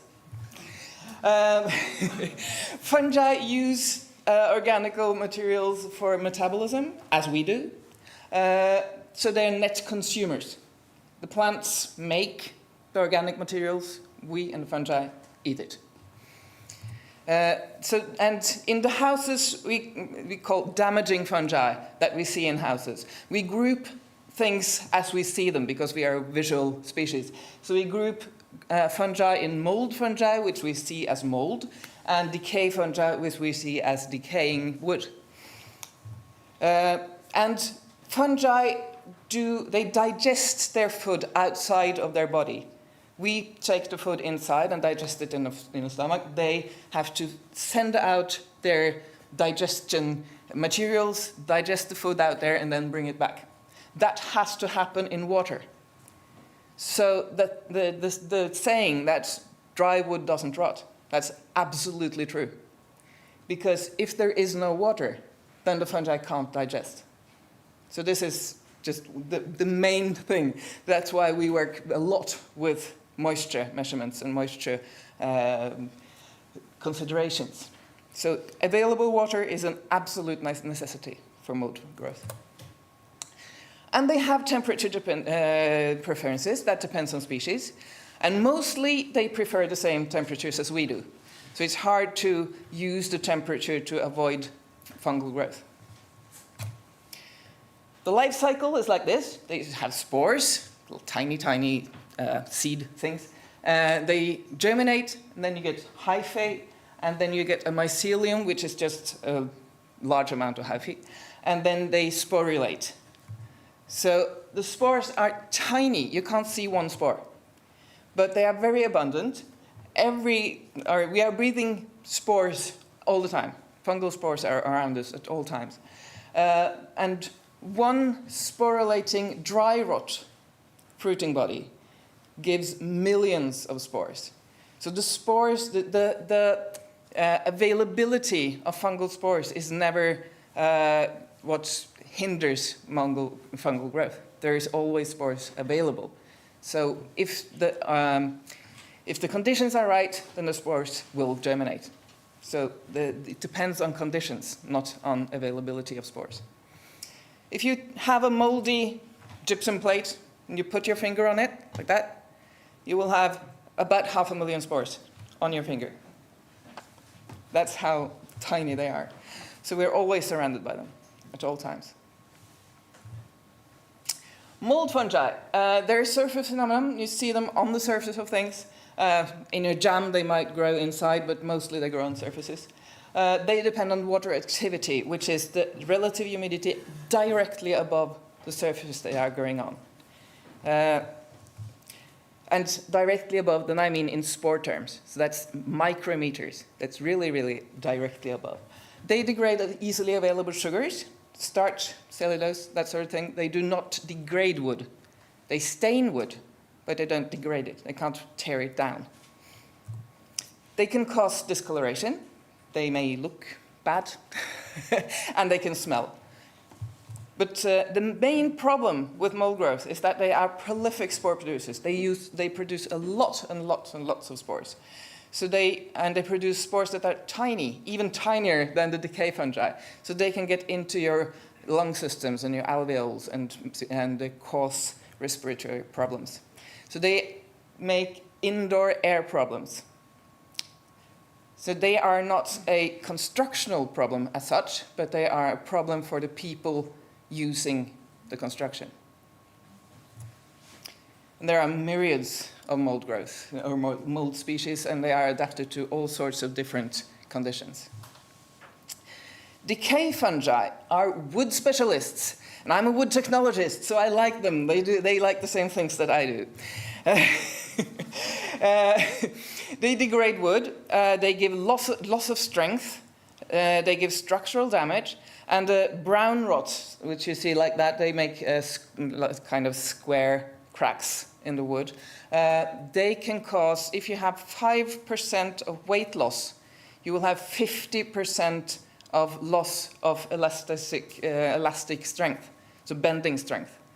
So if you only have a little discoloration by a decay fungus, the wood will have lost a lot of its strength. So it's important to consider that. And when you remediate, you have to take a little bit more than what you see in order to be sure that you have removed everything that's lost strength.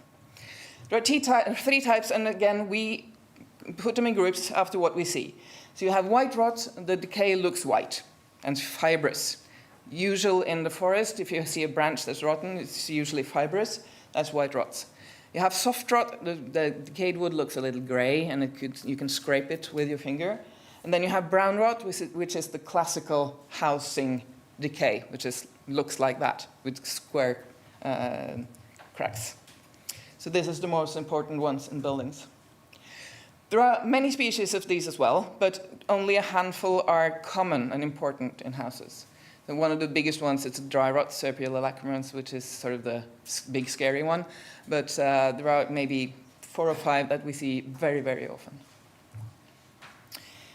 And the wood-boring insects. In Norway, we are quite lucky. We don't have many of them. But for now, these are the most important. It's the house longhorn beetle. That's restricted to southern parts of Norway and then some fjords. So as for now, it's got very small areas. The furniture beetle, it's everywhere, especially in the coastal areas. It needs high relative humidity. And it's important, but it works very slowly. And then the carpet rats, they are not really that much dependent on moisture because they just live in the wood. The first ones, they eat the wood, they digest it. And the ants just live in it. They make their nests in it. And ants like decayed woods. They often start in a decay damage and then go on into the fresh wood afterwards. So usually, if you find a decay damage, then you probably can get rid of the ants as well. All these have quite specific temperature preferences. The beetles also have moisture preferences. The ants don't have that so much. So when the climate changes, these conditions change, and we are concerned that the areas of the insects or the activity of the insects may increase. So, over to the climate, because all these organisms, as we are, they are very much dependent on their conditions. They like certain conditions to prevail in order to grow. And as we see temperatures increasing, we know that most regions in Europe are likely to see a heightened risk of timber decay. And in drier areas, you will have a lower risk, but of course it will be quite bad for humans. So this is the overall picture. We also see a precipitation increase in certain or in many areas, and we also see more rain instead of snow in areas where you used to have only snow the whole winter. Now you'll have periods of melting. So in areas where you were used to dry, cold winters, now it's not like that anymore. So the northern and the dry and the cold areas are the ones that see the most impact, as far as we can see from the climate changes in terms of biological damages. Maybe we might get some new species. I think the termites are on the march from Germany, but we still haven't got conditions for termites here. Knock on wood. So the project that I'm here because of is the Climate Move project, which means miljøovervåking, which is environmental monitoring. So it's an environmental monitoring of cultural heritage buildings to see if the climate changes have any consequences and what consequences they have. It's initiated by the project, by the Directorate of Cultural Heritage. It consists of 45 wooden and stone buildings around Norway. 35 of them are medieval. So we see the map here. We don't have that many in the northern part of Norway, and that's mainly because there aren't that many medieval buildings in the northern parts of Norway.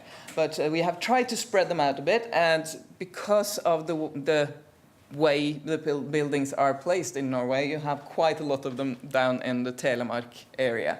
But we also have the west coast, and we have Trøndelag. So it's quite a big spread on these buildings, and it's frankly a fantastic project we were part of, because we get to see all these buildings, and we visit them every 5 years to see if there are changes.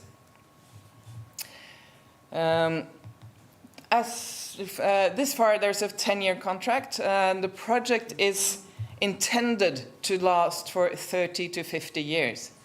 So hopefully it will be a long enough project in order to look at the climate change. Because if you want to look at climate change, you have to look at climate periods, and that is at least 30 years. So yeah, so the people who started the project probably won't end it.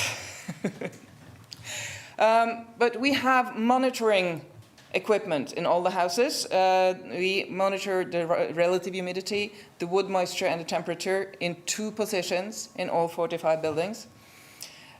We typically have quite poor network coverage because these buildings are placed all over.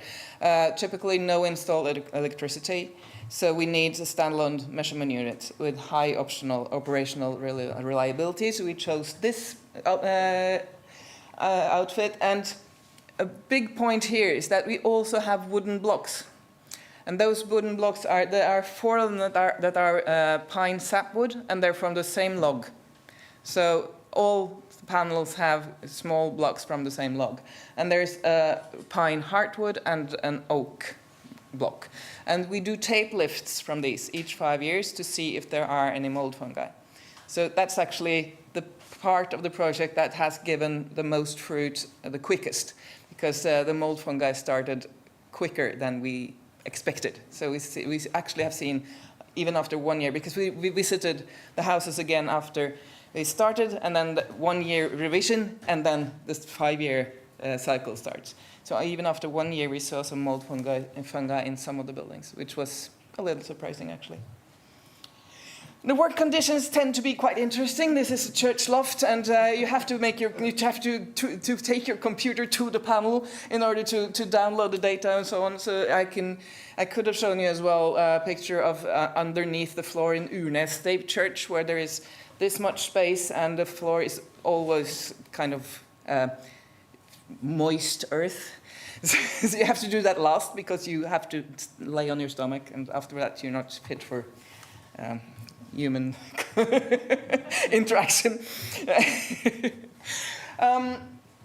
So that was the project, and what we see from the project, because the project has two parts. There's one that is the buildings mainly, and the one is that one that focuses on the house Longhorn Beetle.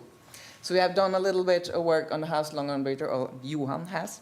And we have, so far, we have no indications of spread to new locations. We possibly see some more activity in the already established damages. With the furniture beetle, we have a lot and lots of cases in the buildings. What happened there? So far we have no indication of any increased activity, but of course we haven't visited the houses. There are only a few houses that we haven't visited the second time after 5 years. So, and these insects work quite slowly, so we have to see this over a longer term. We haven't done any research in the project on ants, carpet ants, because there are no carpet ant damages in the houses in the project. What we see, according to decay fungi, is that we sometimes see new life in old damages. That's the main thing that concerns us at the moment. We are afraid that this will happen more.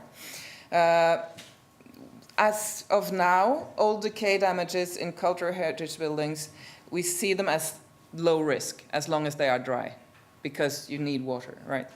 So if the leak is mended, the foundation is repaired, and so on, a partial repair will be okay. So this is, for instance, a medieval loft where you had decayed floorboards, but of course the construction underneath was more decayed, more substantially decayed. And they changed the construction underneath, and they kept the floorboards because they were old. And this is dry rot, so it's high risk. But we see new weather conditions, we see new wetting, we see more extreme weather, which will give more happenings or occasions of wetting occurring in unexpected places.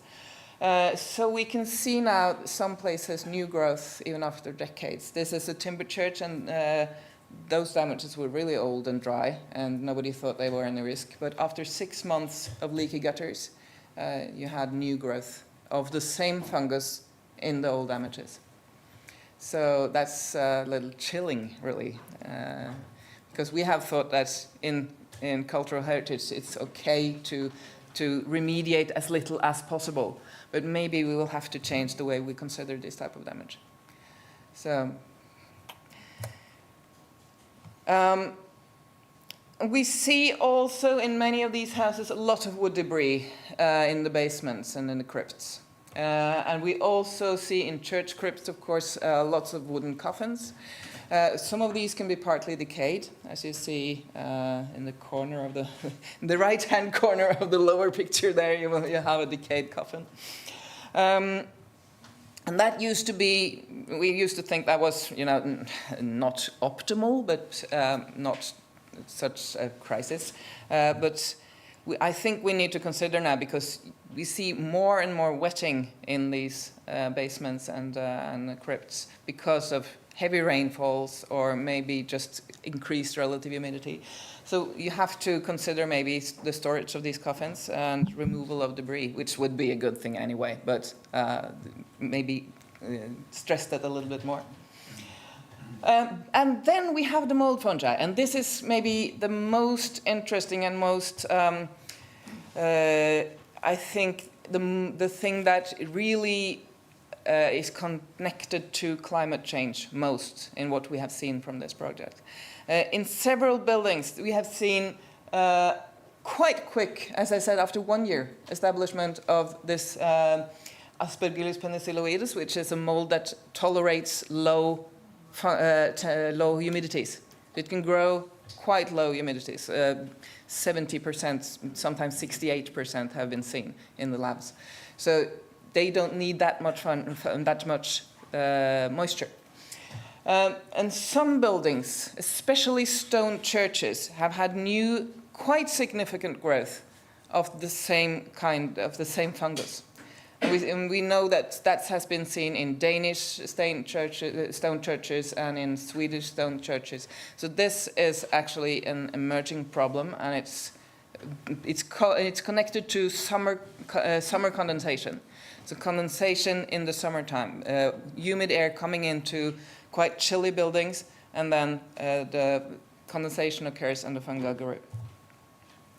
So that's clearly a result of weather conditions. And as the weather conditions change, that is possibly a climate change phenomenon, this mold growth. So the ongoing work is how to discern these small changes. The project scope is monitoring, not research. We don't have money for the big research that needs to be done on this data, but we have large amounts of data collected. This is one of the churches that has been visited again after 5 years, and you see we have almost 6 years of data there, because it was visited first early in the year and then late in the year. And these data need to be analyzed. We have started a little tentatively with a sort of index approach, trying to see if thresholds are passed. But there is a need of research projects to really benefit from these data. But there is a lot of information to be found in this project. So that was it. I tried to be quick. I hope I was successful.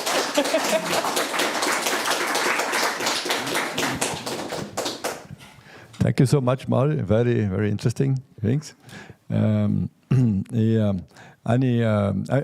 can just make a small comment myself first. That is, in our practice with the vernacular buildings here, we have many that are like outhouses and out in the forest and too. So we've had turf roof, and we have in the early practice we put on steel roof when this construction was so damaged that we would change it too much and lose the source value. But the other ones that we are better conditions that we have put again turf roof and repaired them like 20 or 30 years ago or only 10 years ago, we see that they are growing very fast. There's a lot of damages. It's not a research project, but we can see that there are a lot more maintenance coming up.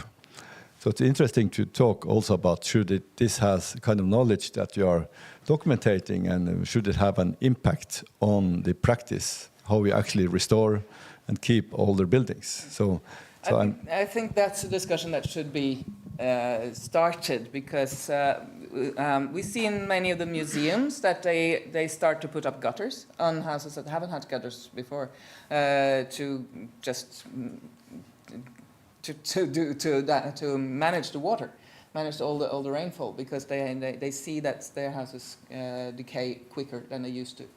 And we also see that the vegetation, I didn't mention that, but one of the things that we see a lot in the houses is that the vegetation is growing quite close to the houses, especially the wooden houses. We see quite a lot of vegetation growing just near to the house. You will see that in Jonas. There is a bush. we want a bush removed. But that, of course, keeps moisture in. And when the rain has fallen and the bush is there to keep the sun from hitting the wall, then there will be more moisture for more time. And vegetation, of course, also is growing faster.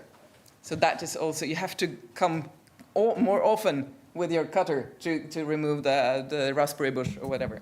So that's also an issue. And there are not too much maintenance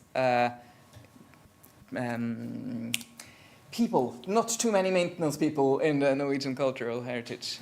There should be many more of them. Questions or comments? I would like to ask, but how with the plant species on the roof in the climate changes? Does these plants have been changed? I don't know. We haven't looked into that, but we see also, of course, the vegetation is growing quicker both on the ground and on the roofs. So we see in many of the turf-roofed houses, we see a lot of bushes growing on the These roofs. invasive plants. Oh yeah, you're talking about Maybe also on the roof. Yeah, I don't know. But we see. I don't know if that's a climate change thing or just a travel thing. But we have a lot of invasive plants, and they are growing quickly and spreading quickly, and they might also be a problem. But we haven't seen that directly in connection to these buildings as yet. Yes, I could make a comment. I think your comment about the leakage, it could also be a climate change matter, not a maintenance matter, because the gutters must be changed, the bigger ones, to consume the increased rainfall. So I think that's an issue, and I think also it's an issue concerning conservation issue, because and also authenticity. So all of a sudden we need new gutters, new sizes of the gutters, and so on. And in Sweden, there are now research made just about the same things and and they have concluded that the interval of maintenance is doubled, which means that the cost of maintenance is also doubled.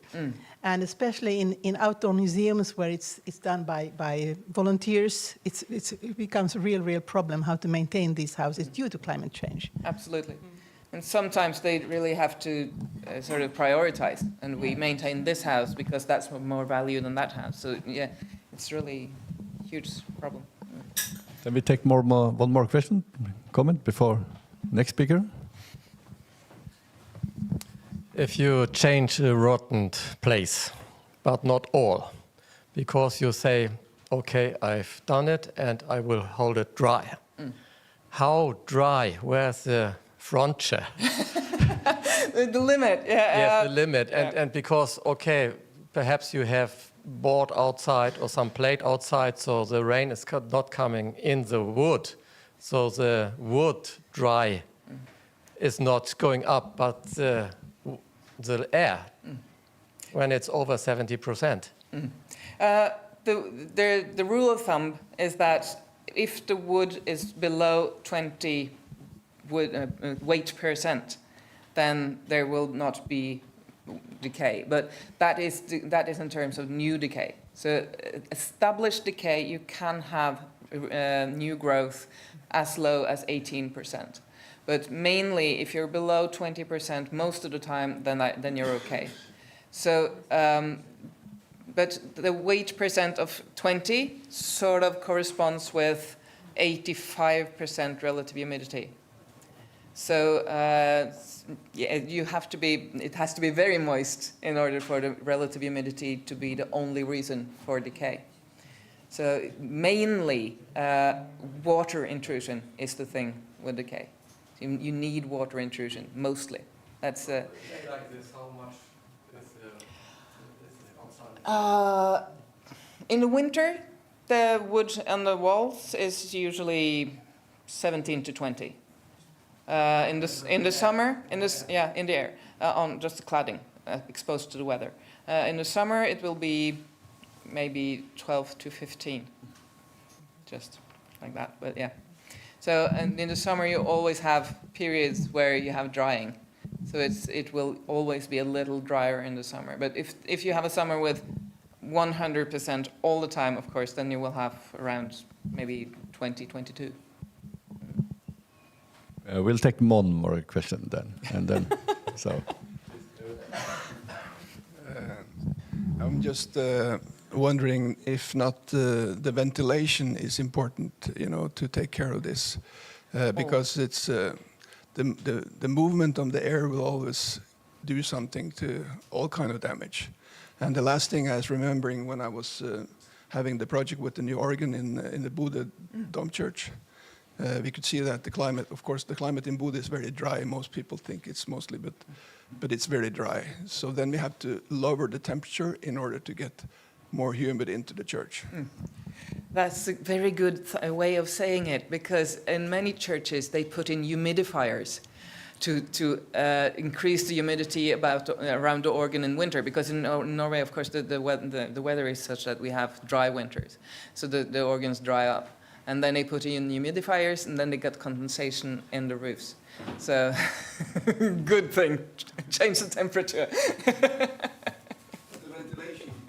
And the ventilation is always important, because as wood dries, what has to happen is that it has to evaporate. The water has to go off the surface.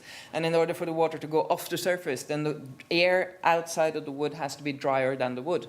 So if the wood feeds the air with water and the air isn't removed, then it will just stay the same. It always goes into it always goes into balance with the air around it. Wood always wants to get into balance with the air around it, and moisture-wise. So the relative humidity above the wood is what governs the drying or the wetting of the wood, as long as you're not pouring water on it. So if you always remove the air and you always get drier air in, then the wood will continue drying. If you do not remove the air, then the wood will stop drying. It will have balance with the air directly above it. So the ventilation is crucial, always. Thank you so much. We can continue during your lunch, I think so.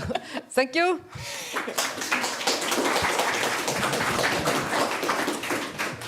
Now I'm very happy to introduce the start of international part of the seminar.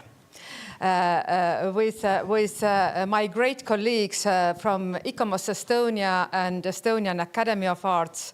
In Estonia, yeah? Talking about ventilation, can we open some windows? Yeah, from there too. We have opened all the windows here. Yeah. Very hot here. Yeah, because the ventilation was so noisy, and so we couldn't have the video at the same time on. Yeah. Yeah. Yeah. I'm very happy to introduce my Estonian colleagues. In Estonian, all the architects and engineers or people dealing with historical listed buildings must have license or be graduated in Estonian Academy of Arts Heritage Conservation and Restoration Department. My second master's is from there. And I'm happy to introduce especially medieval churches specialists. Hilka Hiop, Dean of the Department of Culture and Art, and Anneli Randla, head of the Department of Syrian Conservation of Heritage. Floor is yours, please.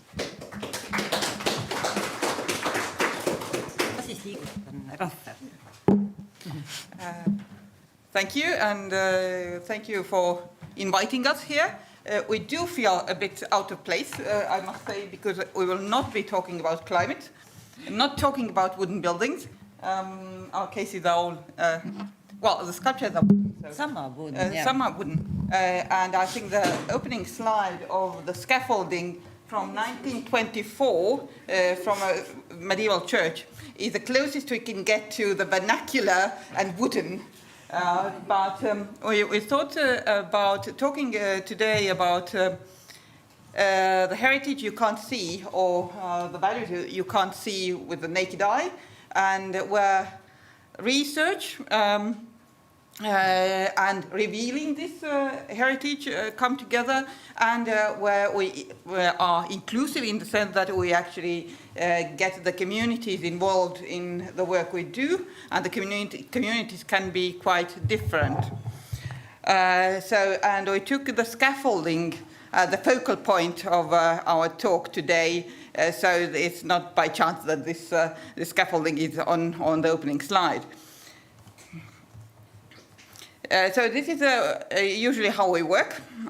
So the scaffolding goes up, we go up and do our work, and then it comes down again. At the Academy of Arts and the Department of Conservation, we have done investigations in 24 churches so far in the last 20 or so years, and we will be doing investigations next week in a medieval church. But the scaffolding can look like this as well. It can be an artwork in itself, and it can be still a functional scaffolding for work, but also for people to enjoy and make the, not just hide, as you usually see that scaffolding hides the heritage, it can reveal the heritage as well. So these are the two sides of our short talk today. Now, the investigations in the churches, this is a map of Estonia, and the dots are all the medieval churches. And now here, the red dots are all the churches we have done already. No, not done, but where we have done our investigations. And that's how it usually looks. The churches are tall, so you need a lot of scaffolding, and you need a lot of people to do it. These are all our students, or nearly all of them are our students. So we do the work with the students. And as Ave said, we actually train conservators. We train also cultural heritage people. So this is the first community, so to say. So the people who will be working with the cultural heritage buildings and objects are our community. We'll present very shortly two cases of these investigations. One is in, it's not coastal, it's not on an island, but it's not wooden. And it's not wooden, but it's in Koero Church. And the life of the scaffolding looks like this. So it's work on scaffolding, it's sleep on scaffolding if you get too tired. You work a lot up there, and sometimes it's fun. And it's really fun if it goes like this, that you reveal your medieval paintings just like this. Mm-hmm. Yeah, okay. Yeah. Yeah, as I'm conservator, and then just to mention a few words about this great conservation project we are still running many years. And if you see an image like that, it's not that all medieval paintings are revealed so easily. So it's just a great example and a great area. But nowadays the church looks like that, and probably these are the best preserved medieval paintings we have in Estonia. And actually, it's 2011 when we started. The church was this usual white Lutheran church, but years after our works on the scaffolding, as we showed in a few slides before, and now it looks like that. So it's really a hidden heritage which nobody knew, and now after some years of working, it's open to everybody. And then another example. Yeah, the second example, at least, is on an island and by the sea. Now, the sea is not very far. It's in Pöytä, where we also did investigations. Another medieval church where again, the scaffolding, we are working on a scaffolding high up, and it's a wall painting on the chancel wall, so next to the altar. And it's just a bit of the wall painting preserving, and we didn't uncover all of it. Yeah. And this is another example how you can reveal hidden heritage without always physically opening it, but sometimes you need just a small opening areas and then showing it via digital means, so via digital reconstructions. And another example, wall in the same church, And now we have a digital representation of the church, not the openings or revealing physically, like in Guero Church, a previous church. And sometimes you can also use digital means just to show how it looked once upon a time. So you can do the digital reconstruction and look at the screen either at home or somewhere else, or you can do it also in the church, just displaying it on the wall, so it's more physical in that sense as well. Yeah. But this was a church of more, not just nice rose windows painted on the wall, but also something on top of it. More funny, yes, but probably the most funny, the funniest painting from medieval period, 13th century, which we revealed. And the person is important here as well. It's again about including, being inclusive. It's the then Riksantikvaren, or Director General of the National Heritage Board, who got also the tools and could reveal the painting under Hilka's control, of course, but so we can get people like this on the scaffolding as well. And it's also not easy to say who is represented, but there are some similarities.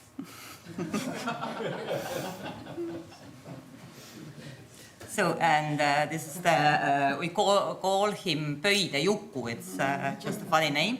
And here you see it on the raking light, and it's quite clear that it's made on fresh plaster. So it's not made, it's so funny, it's not made by us, but it's quite clear that it's made during the plastering of the vault. And the plastering was done in 13th century, so it's painted a fresco on fresh plaster. And here how it looks in the church. Yeah, so when you're close up, and it's not very big, it's really, like that. Yeah, it's in your face. If you look, and we only saw it from the scaffolding, because, well, to get there you need a tall scaffolding. So once all the scaffolding was taken down, then from the floor, actually it's quite small, but you can still see it. It's definitely visible. So, and the other project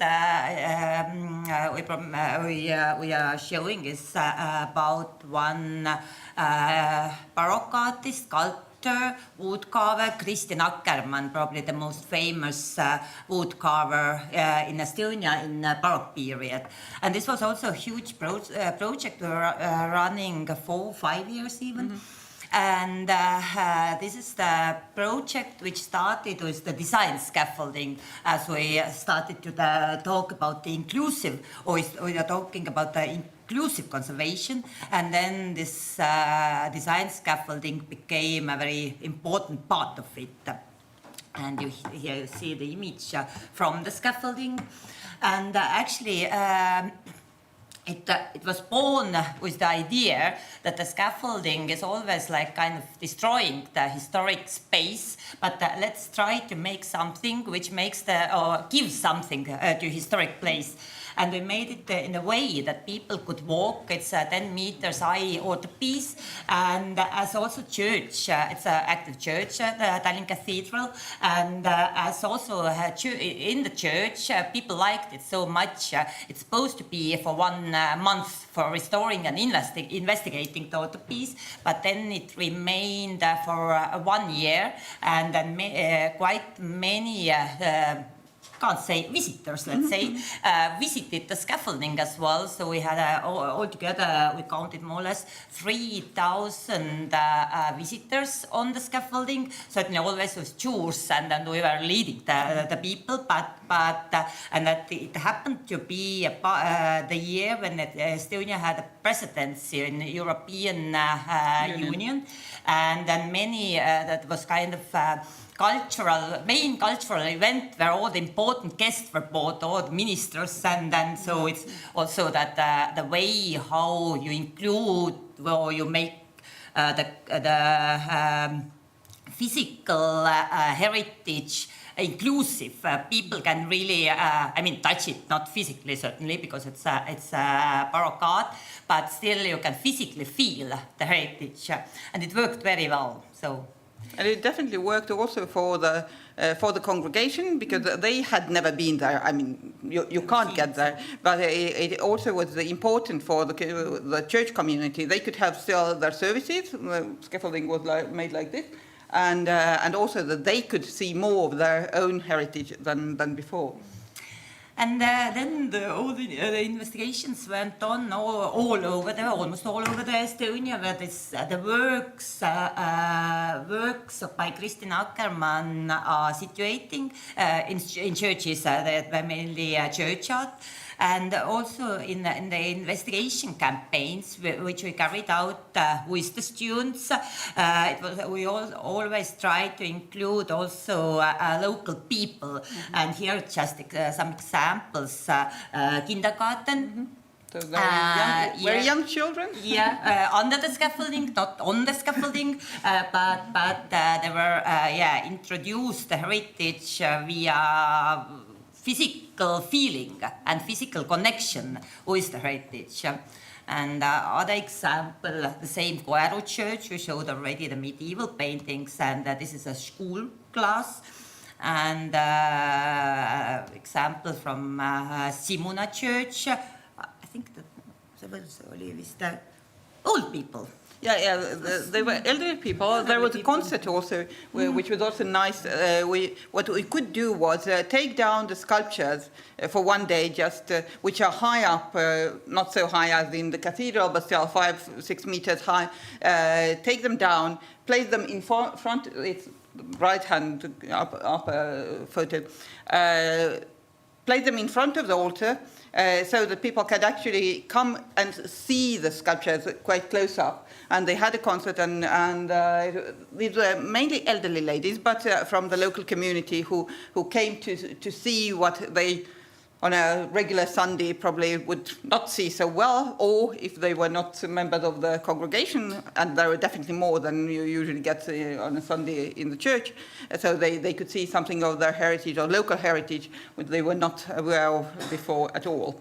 Yeah, these were just some examples, but the whole concept of this project was not only investigating, but also showing, opening up the heritage. And I think it worked quite well. I think before nobody in Estonia really knew the name Kristjan Akkerman, but now probably everybody knows, and also you know.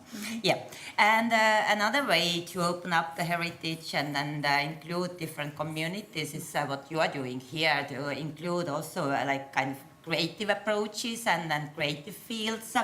And this is again some examples from Kristina Akkerman project, especially that we are Academy of Art. We are surrounded with people from design field, fine arts.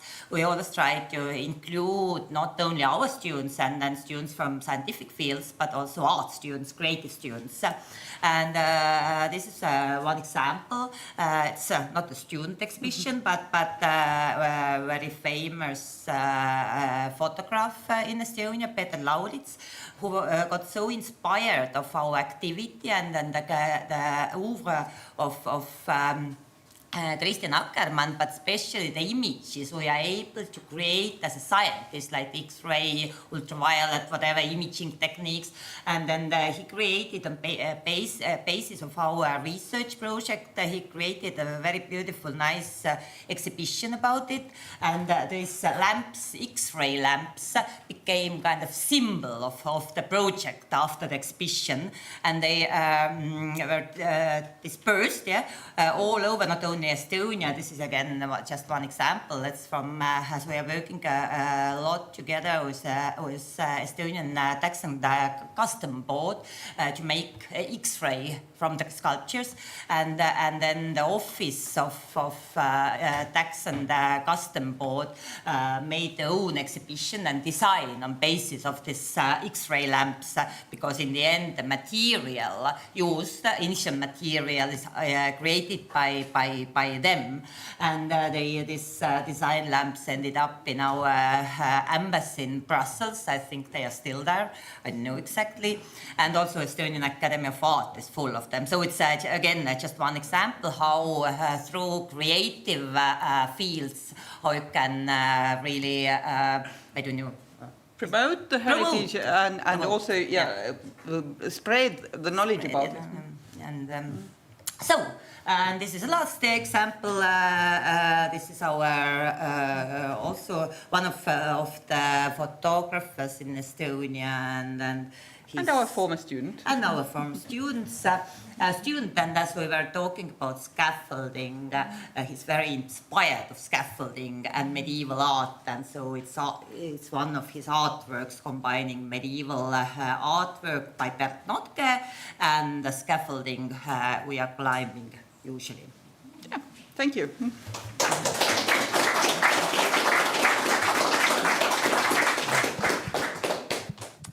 Don't leave. Are there any questions from the audience? I want to add that actually heritage actually connects not only people but countries. What are you doing here now? Yes. Why are you here? Because of the actually Hanseatic trade that you guys know very well because of the code and stuff. So yes. It's actually we came via Tromsø, and as we are running now a big project investigating Bert Notke's oeuvre, and maybe some of you know that we have in Estonia 2 main artworks by Bert Notke. It's Danse Macabre and altarpiece in Holy Spirit Church. And in frame of this project, we were visiting Tromsø Museum, where they might have an altarpiece by Bert Notke, or Herman Rode, another very famous artist, Hanseatic artist, and so probably, let's hope we had a first meeting and discussion about it, and we hope to come back with our equipment and the research or investigation tools, and include also this pretty unknown altarpiece to our project. And there is a pretty unknown small cross house that you visited yesterday. Yes. That was from 17th century wall paintings, and that is in Misvær. A highlight of yesterday's excursion. So maybe that will be under discussion too. Yeah. Are there any comments? Yeah. Thank you so much.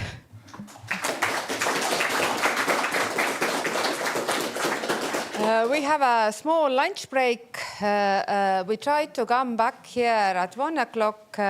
We have Anne-Grete has prepared something, coffee and meal. And the live stream will be continued at 1 o'clock as well. And with international part and Sweden coming, yeah.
short and disturbing? Or should I?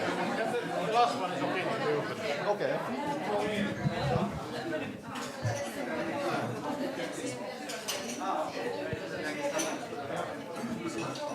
Jag ska bara jaga in folk.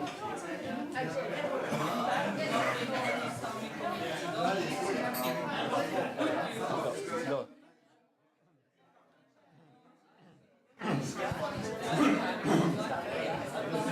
Without mic to get them. Yeah? Hello? Hello? Then we are ready to start again. I just, could you please enter? Jo, ja, jag tog en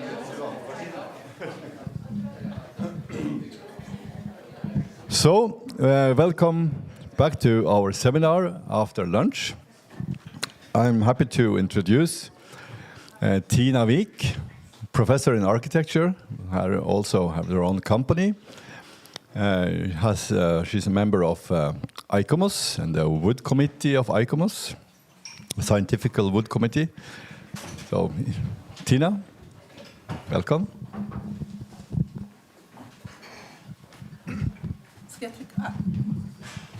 I can see it here.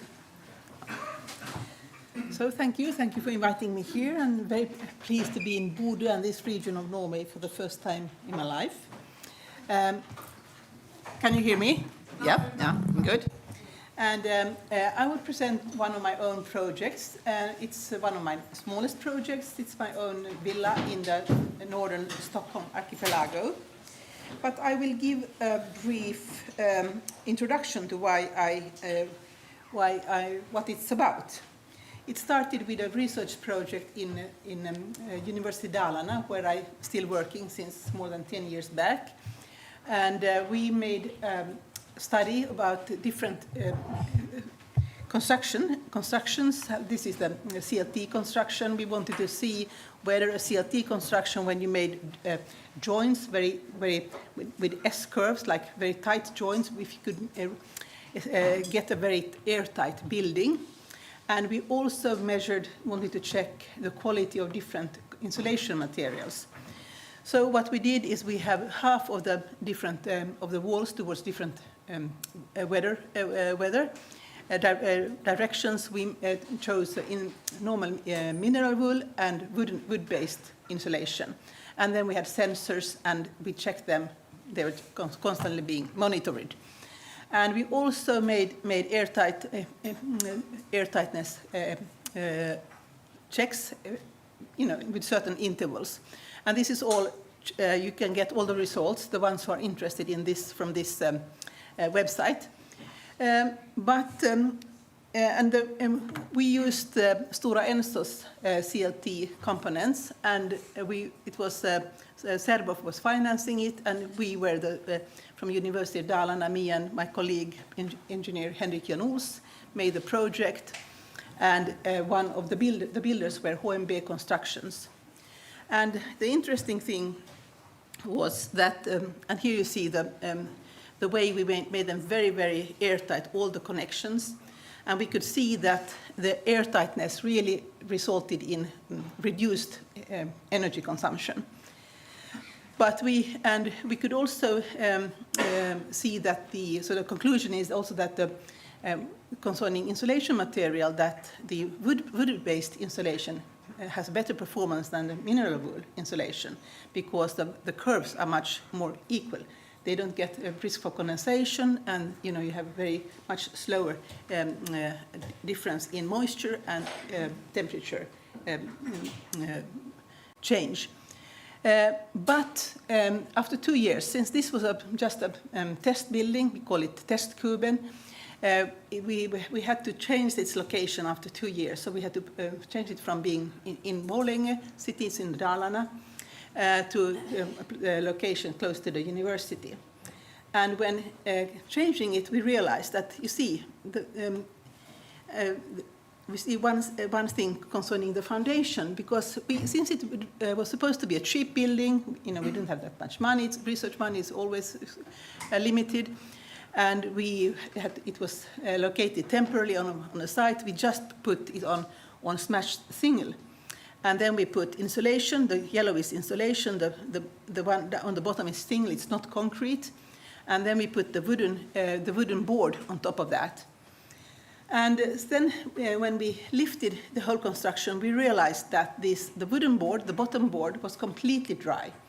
So it had not got any humidity, any kind of distortion or any effect from being, founded directly on the ground.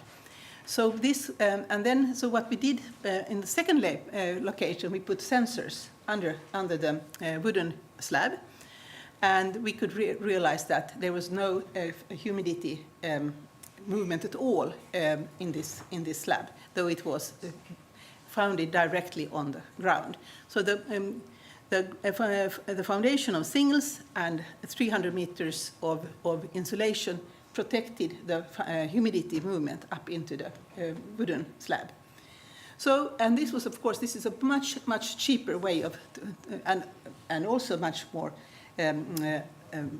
CO2, better way, more sustainable way of founding buildings. So we wanted to find if there would be anybody who would be interested in doing a full-scale project. And we tried to get different municipalities with their new housing projects, because we knew that we had calculated you could find up to 2 stories buildings with this way of with this kind of foundation. But we did not find anybody willing to take the risk. So what I did in the end, I bought this site in the northern Swedish Stockholm archipelago, Roslagen, and decided to build my own house with this type of foundation. And also to make the same completely wooden house, reducing all plastics, all concrete, and so all the materials are sustainable and have a very low environmental impact.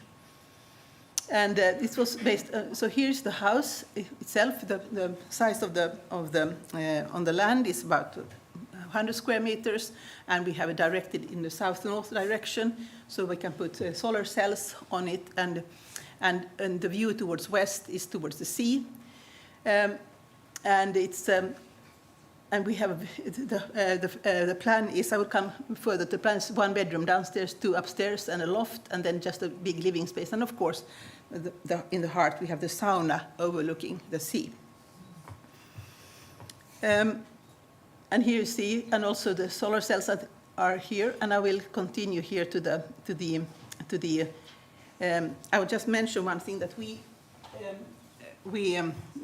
also, this is also built by CLT from Stora Enso, as we did in the research project, and some of them are also from the new factory in Sweden, so we received some of the test elements into this house. And also we have included a lot of building parts that were recycled. We have the staircase is one that was removed from Örebro Castle, where I designed it 20 years earlier, and now it was removed, so I got it, so I put it here, so the facade is partly designed due to this gift from them. And also lots of leftovers from my different projects are included into this building. And and here we see the same, the foundation, and it's founded on a rock, as you saw. So the rock is quite bumpy, so we could just fill it with gravel and shingles, and then pack it very hard, and it had to be really, really hard packed. And then you have the layers of insulation, and then the wooden slab on top. And of course, this was we had to make all the installations on the foundation in the shingle and the gravel section. It had to be really exactly located, and so since it was a low-cost project, I made all the drawings, the structural drawings, the installation drawings, and we had to measure all those extremely clearly, and also the element drawings for the factory in Austria who made the elements. So it was also big, it was a bit risky to see how would it work when the elements finally came on site. And here's my husband working as well, so we did a lot of work ourselves. And in 4 corners, we made these kind of anchors for the house so it wouldn't lift. And that's also where we dig in the anchors in the gravel. And then in the middle of the winter, the elements finally came in situ to the site. And you see we had this big crane, and that was a bit of a shock to see what's needed to have such a big crane on the building site. Since we wanted everything to be so ecological, so sustainable, and then you have to have this equipment that really needs a lot of space, and you need to clean out a lot of space to have this equipment. So that was some kind of backlash. And then you see there's also the element for the stairs from the Örebro Castle that were supposed to be in place. But anyway, so it came like this, and here we kind of kept standing under, keeping these to fit into the holes of the bottom slab. And I could tell them that this element belongs there, and so it went rather quickly to mount the whole building. And here we started at 7 o'clock in the morning, 7th of January, and then it just went on. And I will not go through the whole building process, but the end was 2 o'clock at night, because we realized that there would be kind of wet snow coming at 4 o'clock in the morning. So we knew we had to finalize the whole thing in one day, and then cover it with this covering. And then when the rain was over, we could make the ceiling, the roof, actually because we had the elements were ready. Everything was done besides the exterior wooden boards.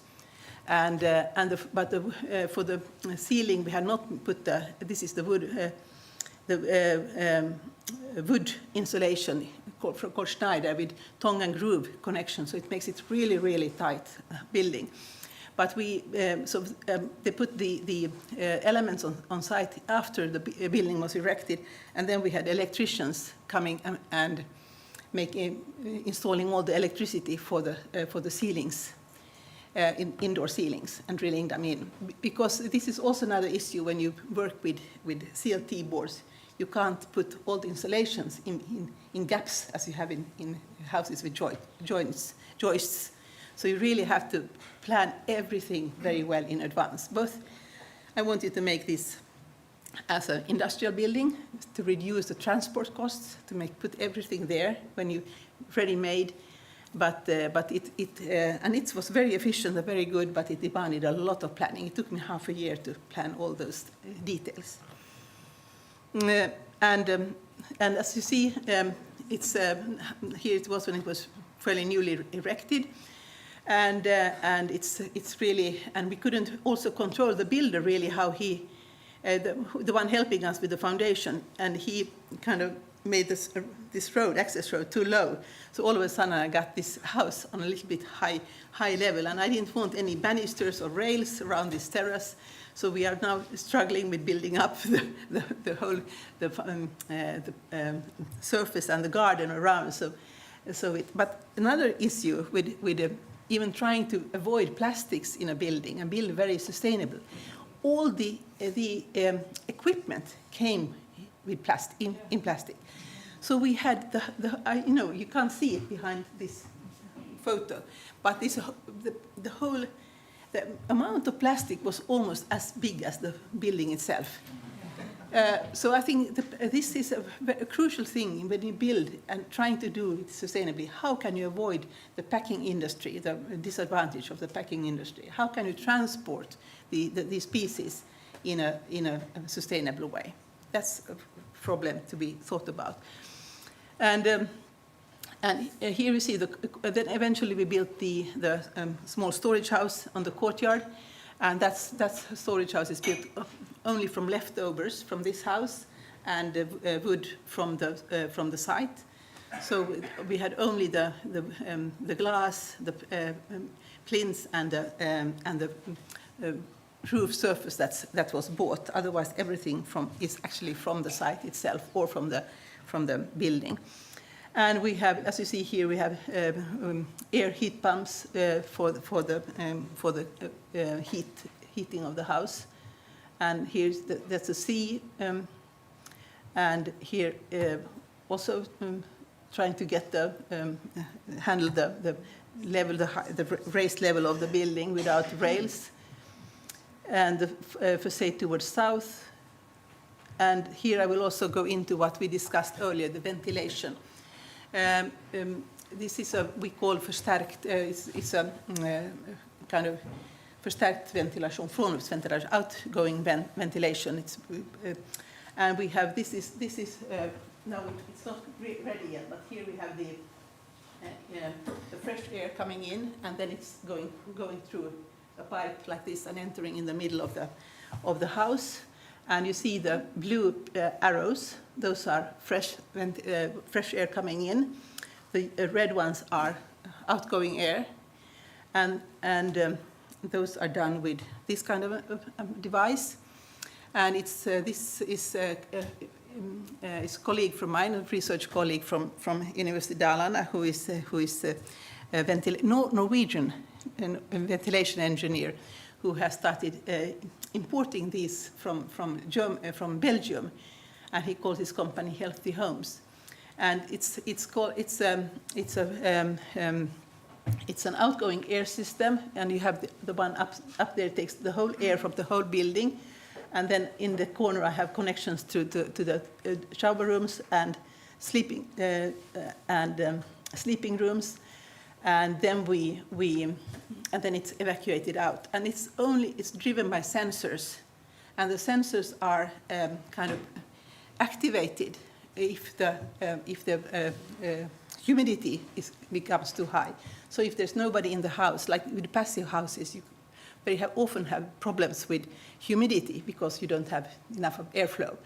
So this kind of starts the ventilation if the humidity reaches over a certain level, and also if the temperature reaches above a certain level. And it's also this is a third sensor from the toilets. If the smell is bad, it also starts. And so it's just hidden in the toilet upstairs. And then you have fresh air also from under the stove. And here is and these are also reused marbles from other building project. And so here you have the sea, you enter, and it's a big room. And then also all these details that kind of ruin the impression, the character of the interior space, like doors and lots of, say, typical attributes like that you have. So I didn't want any modern doors. I didn't want old doors either. So I made my own doors of these same kind of CLT boards, but very thin. And I couldn't afford taking them to a carpenter to make proper locks. So they are just closed by very strong magnets. So you have to pull hard, and then you can open the door. And the whole interior is, as you see, that is the actual construction, and it's completely done. Nothing done with it. It's untreated, and some of the places are treated with. This is with egg oil paint, and the other one is. I have some walls painted with paint where the binder is from vegetable extracts. And here is the room. And, let's see, there. And this is the floor, the staircase from the Örebro Castle. And there you see up in the corner there, that's the whole outgoing air taken from the whole building, from the whole house. And it's very interior. It's very easy since it's just one big open space. And then also made some furniture inside from the same, the thin CLT boards like. And of course the sauna overlooking the sea, and the shower room. And here we have aspen wood, so typical. But what I would just want to say, what has this resulted in? It's always very difficult. I've been involved with wooden buildings since all my life, in my professional life. And I was also designing the first multi-story wooden buildings in Sweden. I've been designing the first some of the, lots of first wooden experimental buildings of different types.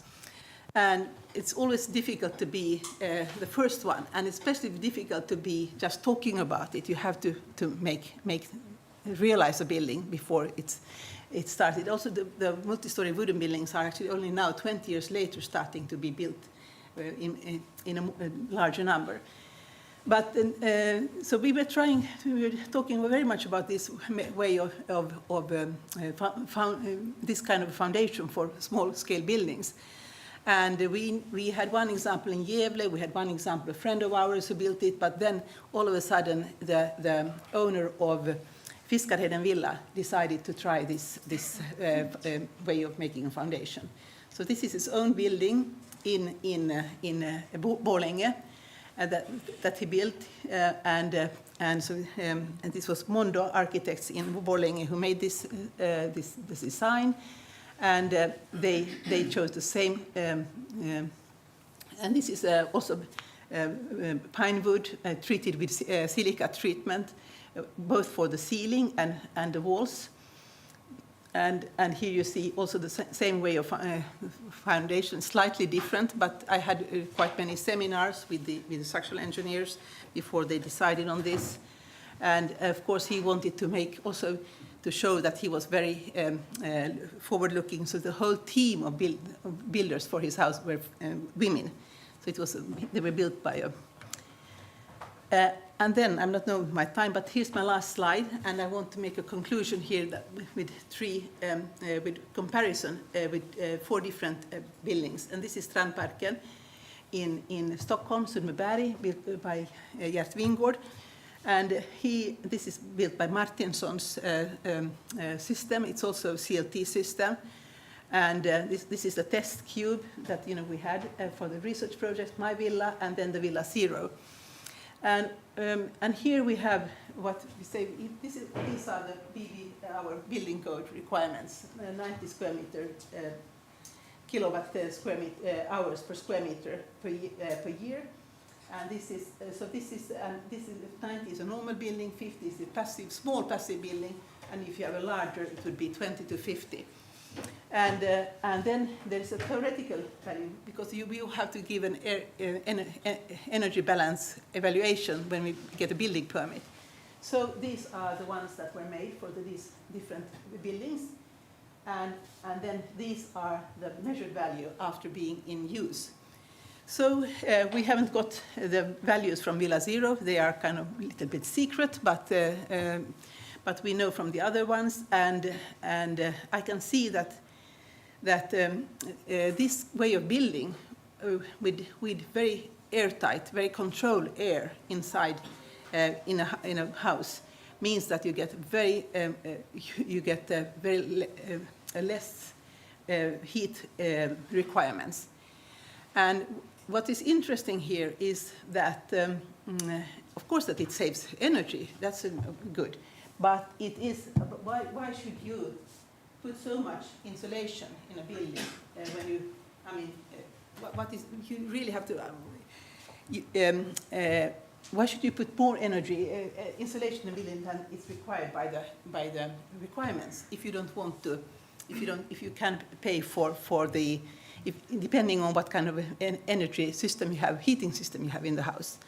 So this is so we have realized that we are required to use more insulation than what is necessary, and which also means that the price of the building, the building cost goes up. So we could reduce the building cost if there would be a better balance by the theoretical value and the measured value. So in this way we could get even more sustainable ecological buildings in the future. Thank you.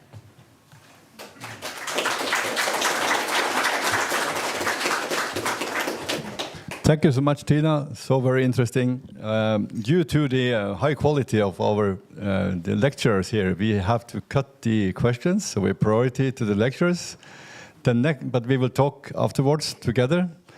The next presenter, I'm happy to introduce, is Ave Paulus from Estonia and Norway. A very good example of cooperation between Norway and Estonia, this seminar and festival, I might say. Have is expert on cultural landscapes and buildings and even human rights through a PhD. And work are the driving force behind this seminars and festival. Coastal cultural landscapes. Coasts are my special love and sea as well. I'm going from a very concrete building that Tina was building to say that actually that is a problem, that people build too much, and when you try to build it in an energy efficient way, when you actually calculate all the embodied carbon and transport, extraction of resources, and all the industries around that as a part of this calculation, then that is the impact every single item makes actually on the world and on the global level. And that's what ICOMOS, I'm the active member of ICOMOS Climate Action Working Group, says already more than decades that heritage is part of the solution. Heritage is part of the solution. That means that heritage, cultural heritage, fossil fuel-free economies, existing buildings, existing small-scale traditional nature use practices, local knowledge in these practices is something that you actually must be followed and taken into account, and they can be the part of the solution. Unfortunately, or fortunately, next slide please, yeah. Can you? Oh, yeah, oh, sorry, yeah. Fortunately, last year, in the beginning of December, it was first time that in United Nations Climate Change Conference, ministers of climate and officials of more than 30 countries, including European Union representatives and Commission representatives, signed the declaration as attachment to COP28 meetings that cultural heritage is part of the solution, and it is necessary both in tackling with impacts and living in the way that we reduce our climate footprint as much as possible. And secondly, they dealing with the consequences, with the loss of cultures and so on, that actually this cultural heritage and cultural identity part is something that you have to take into account. It hasn't been taken into account in European Green Deal. There is no mention of cultural heritage there. This just transition means massive building. Renovation babies face the fact, massive building. Extracting of resources, and that you know, we can trick with the statistics. We cannot trick with the globe. So that is something that ICOMOS together with Europa Nostra and Climate Heritage Network put the actions together and made addition to Green Deal, that in which points, in every point of Green Deal, how the solution from the perspective of cultural heritage would be like, and which cultural heritage aspects there would be. I'm just not quoting it, I have been part of that work, so sorry that when I'm quoting text, then actually it is something that I have worked on. I just, in some previous, I'm just quoting something, you know. This quoting is actually the outcome of the many people's work. So, but anyway, now I quote the Green Paper. Heritage conservation is the antithesis to the consumer society ethos of single-use disposability. It fights for the repair, use and reuse of existing buildings, landscapes, knowledge and resources, an ethic of stewardship that can be scaled out as both a pattern and an example to champion and guide models of a circular economy. And just a fact. about half of total GHG emissions and more than 90% of biodiversity loss and water stress come from resource extraction and processing of materials, fuels, and food. And there is a European green paper solutions for every Green Deal outcome, so it is worth reading. I have been Estonian representative of European Union climate expert group, again, where it is put that where the cultural heritage is actually part of the solution for Green Deal. And of course, preservation of existing buildings, protected monuments, is an example of climate-friendly solution. And this enormous advantage is primarily based on the decades to centuries-long service life of historic and listed buildings, and is often not known or not taken into account in the construction sector or policymakers. That's why I actually quoted, pointed out that the Estonian Academy of Arts raises, and we in Estonia have license for those people. They must have the conservation license when they deal with the historical buildings, and that is enormous knowledge that must be actually expert knowledge that must be there when you deal with the historic buildings. And on the other way, all experts coming outside must listen to the local knowledge, because the very specific vernacular architectural knowledge isn't somewhere outside. It sits in that landscape, it sits in the position of the building, of that concrete specific locations, and so on. So this dynamics is very important. And that why cultural heritage has significant capacity. The building and construction techniques and materials were produced to last for a long time. Buildings display the skills and knowledge of previous generations well suited to deal with climatic changes. Built cultural heritage is a result of the best technical capacities that past generations were able to reach. Resilience is one of the main characteristics that define cultural heritage, as it has been able to survive manifold adversities. And cultural heritage, in the broadest sense, is a product as much as it is a process.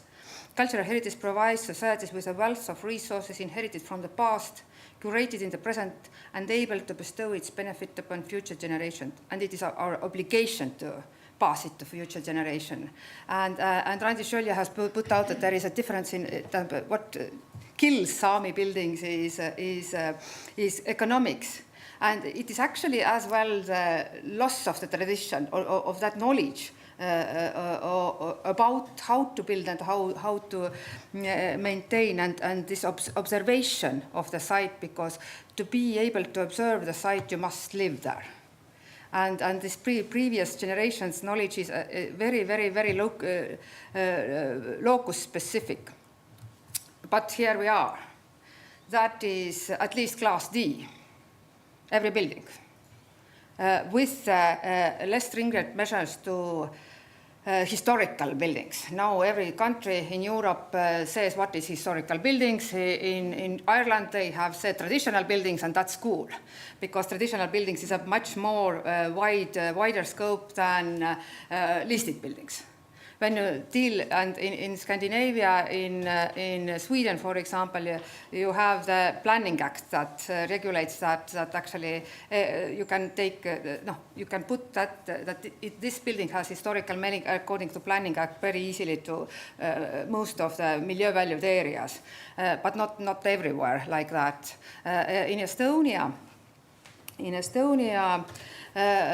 we have that is compulsory quote of some of the projects ICOMOS Estonia is part of, is Life Heritage Home project, where we deal how we deal with historical buildings and how we define the historical buildings, because it is not only not only Planning Act or Heritage Act. In Estonia, we are actually protecting, for example, buildings in national parks as well, state level, with a state level protection. And I am, as my main work is to say yes or no, or how to build in the national parks and Lahemaa specifically. But Elo will tell more about that project later. No. But you can refer to. My slide already was. Then it's cool. So I will now with my special interest and my love, that is Lahemaa National Park and the coastlines of Lahemaa National Park. The dot is there, and it is protected since '71, and the coastlines are 150 kilometers of coastlines there, and Lahemaa National Park is protected in the state level, and protection aims are cultural heritage, cultural landscapes, sustainable nature use, fishing traditions, agricultural use of landscapes, settlement structure, vernacular architecture, folk culture, and cultural traditions. So it is this holistic state level protection that must be implemented. And together with several parties, including local communities, we have cooperation council there with like advisory body of the Lahemaa National Park. And in 2015, Lahemaa National Park new rules, state-level rules, were made together with them as it comes to the cultural heritage and management plan of 2016 to 2025. And here you see the scale of this protection. And actually, when you take only one part of that, you are not able to protect it actually at all. When you don't take into account architectural traditions, when you don't take into account knowledge, but only, for example, protect the authentic body of the building, then something is lost there, definitely. And just statistics. This is 74 villages. There are more or less the coastal villages, all of them, because they are in the vicinity of 30 kilometers from the coast.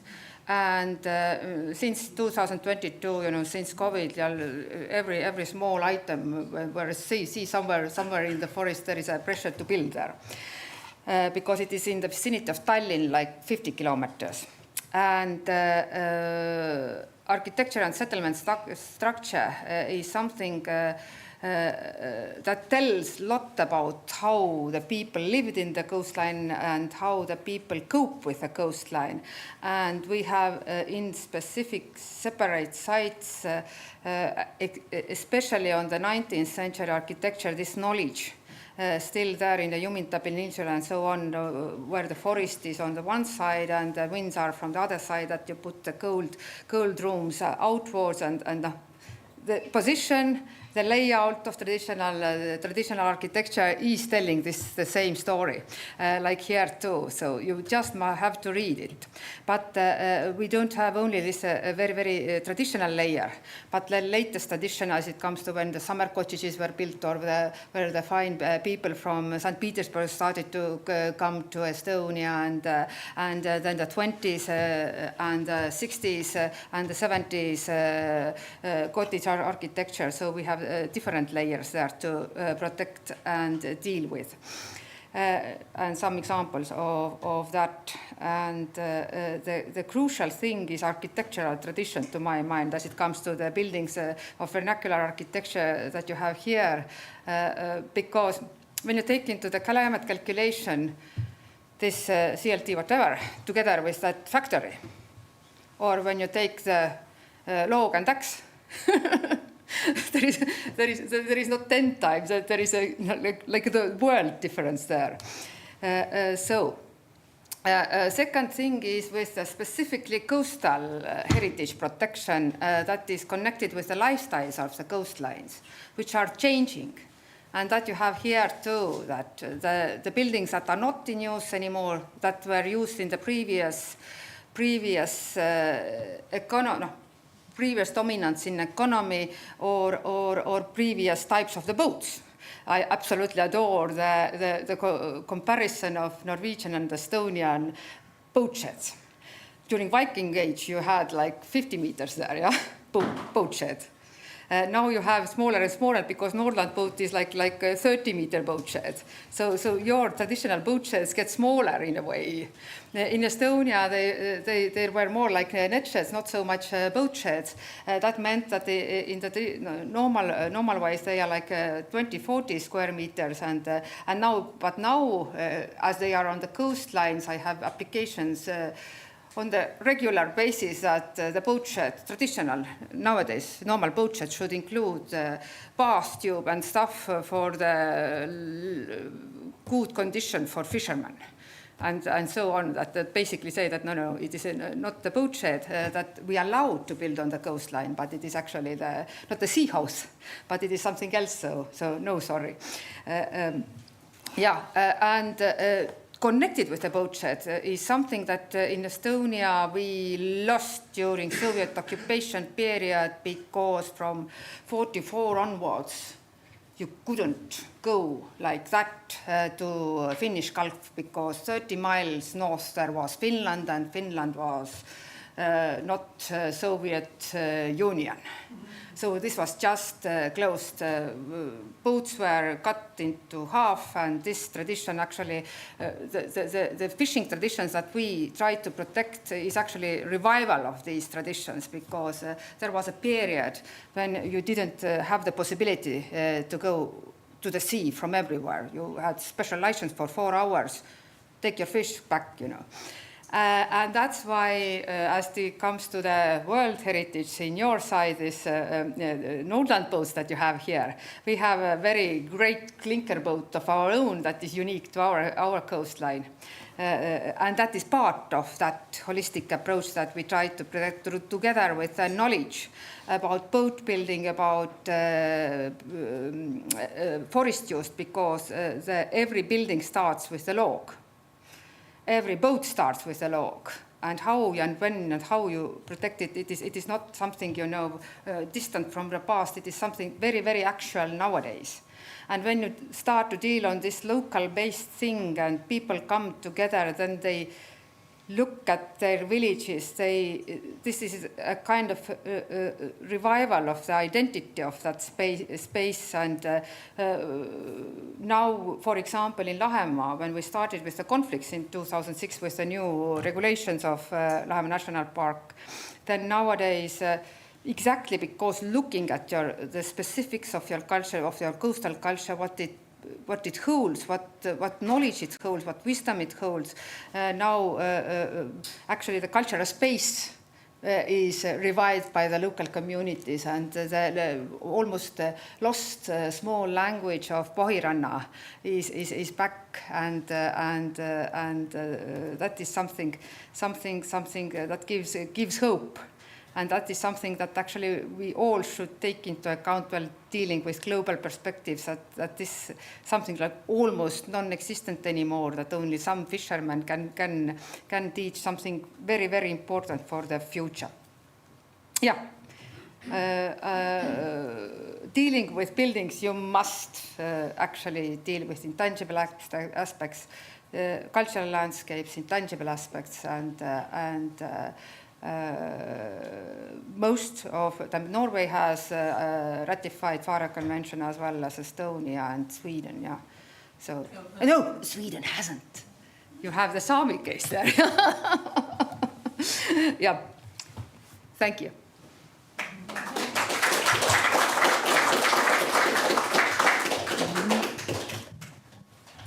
Thank you so much, Thank you so much, Ave. Then. We don't take any questions now. We just go further. We are so busy. But Ave, you can just take the microphone and introduce the next speaker, that is Tarmo Elvisto. And now from the holistic perspective, back to the buildings. My dear friend Tarmo André Elvisto, the leader of the Sustainable Center of the Sustainable Renovation of Estonia, historian, has worked with buildings and energy solutions, buildings already more than 30 years, and with sustainable renovation more than 20 years. Center of Sustainable Renovation, and floor is yours. Thank you. Those microphones are working, yeah? Yeah, okay. So, best greetings from me, from Kalamaja. It's a fish house in Tallinn. This is our info center house, you see. And why I put another option, you know, it's energy efficiency. It's both are very nice houses. We little bit participated in the second one also because we have involved in several energy efficiency projects.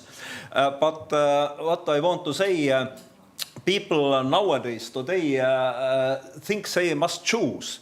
They take cultural part or they take modern part, and it's free choose. But what's the problem? Our industry works only one direction, so energy efficiency.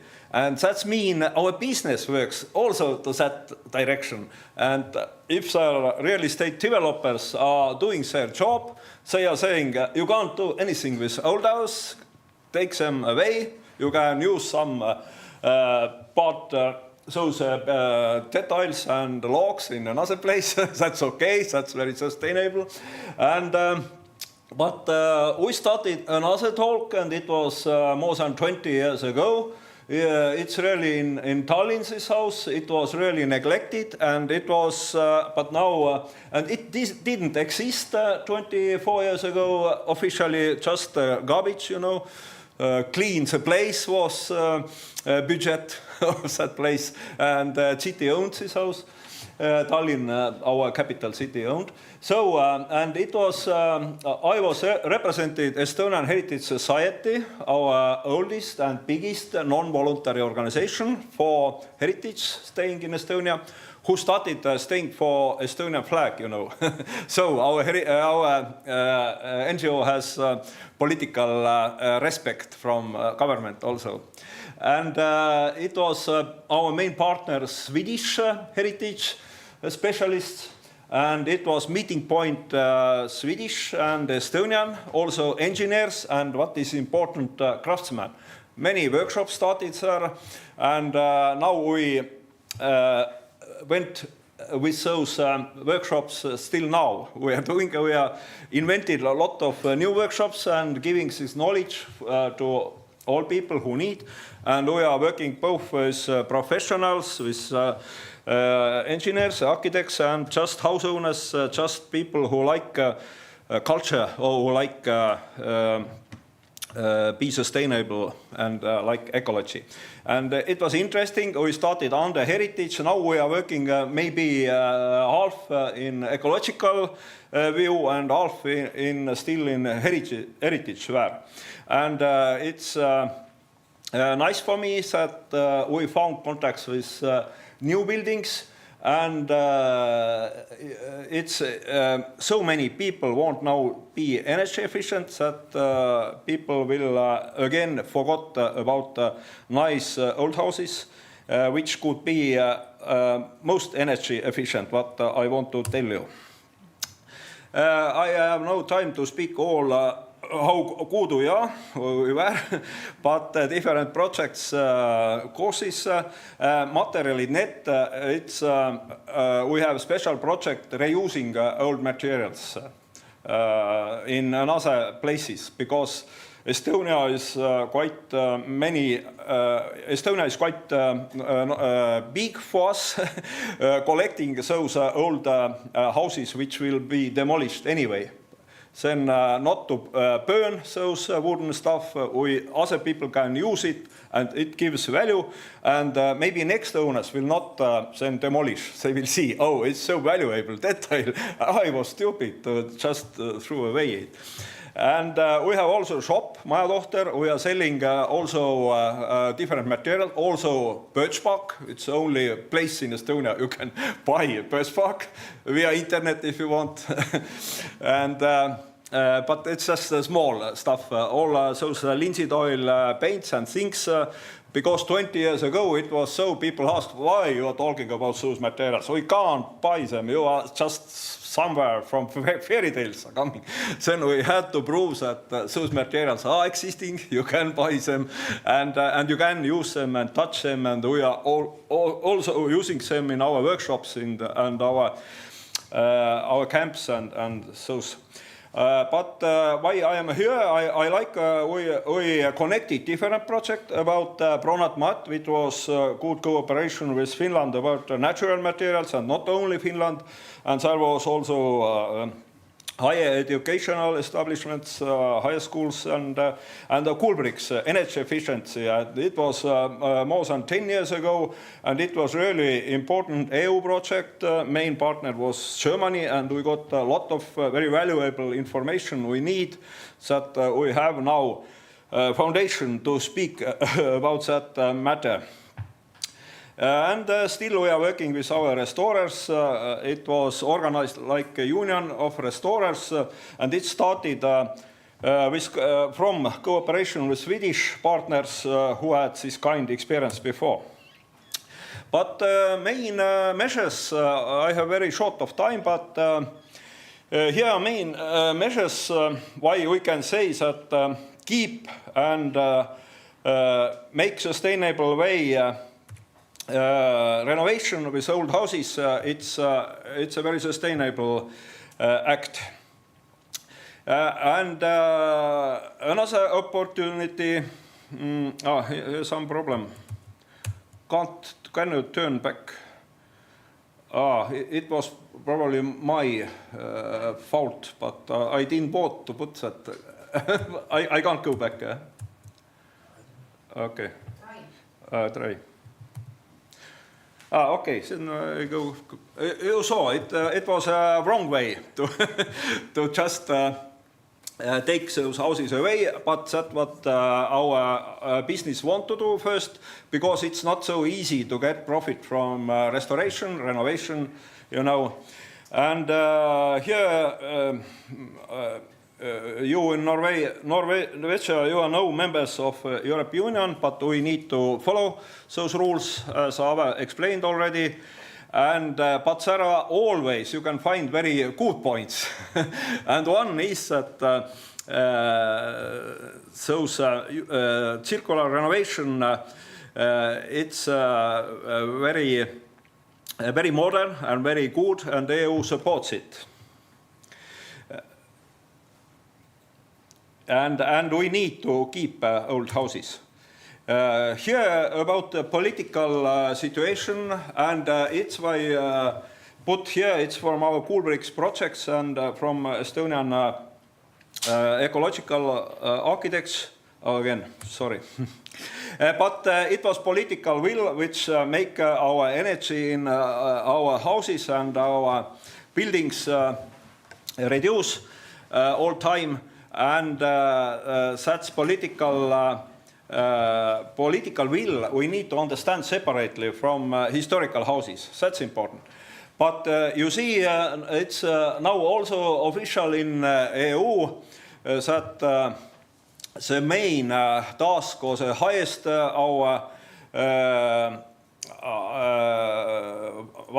what's the highest level? It's prevention of demolishing old houses. That's important to understand. And very nice, and I am not, and we are not against new houses, and they are very nice, but nowadays we like different people and different preferences, you know, and the same is with house stocks. If there are more differences, life is more nice and more interesting, and old houses are not out of use. That's not stupid to think this way. And prevention of demolishing, it's the highest level. And I like very much Norwegian calculations.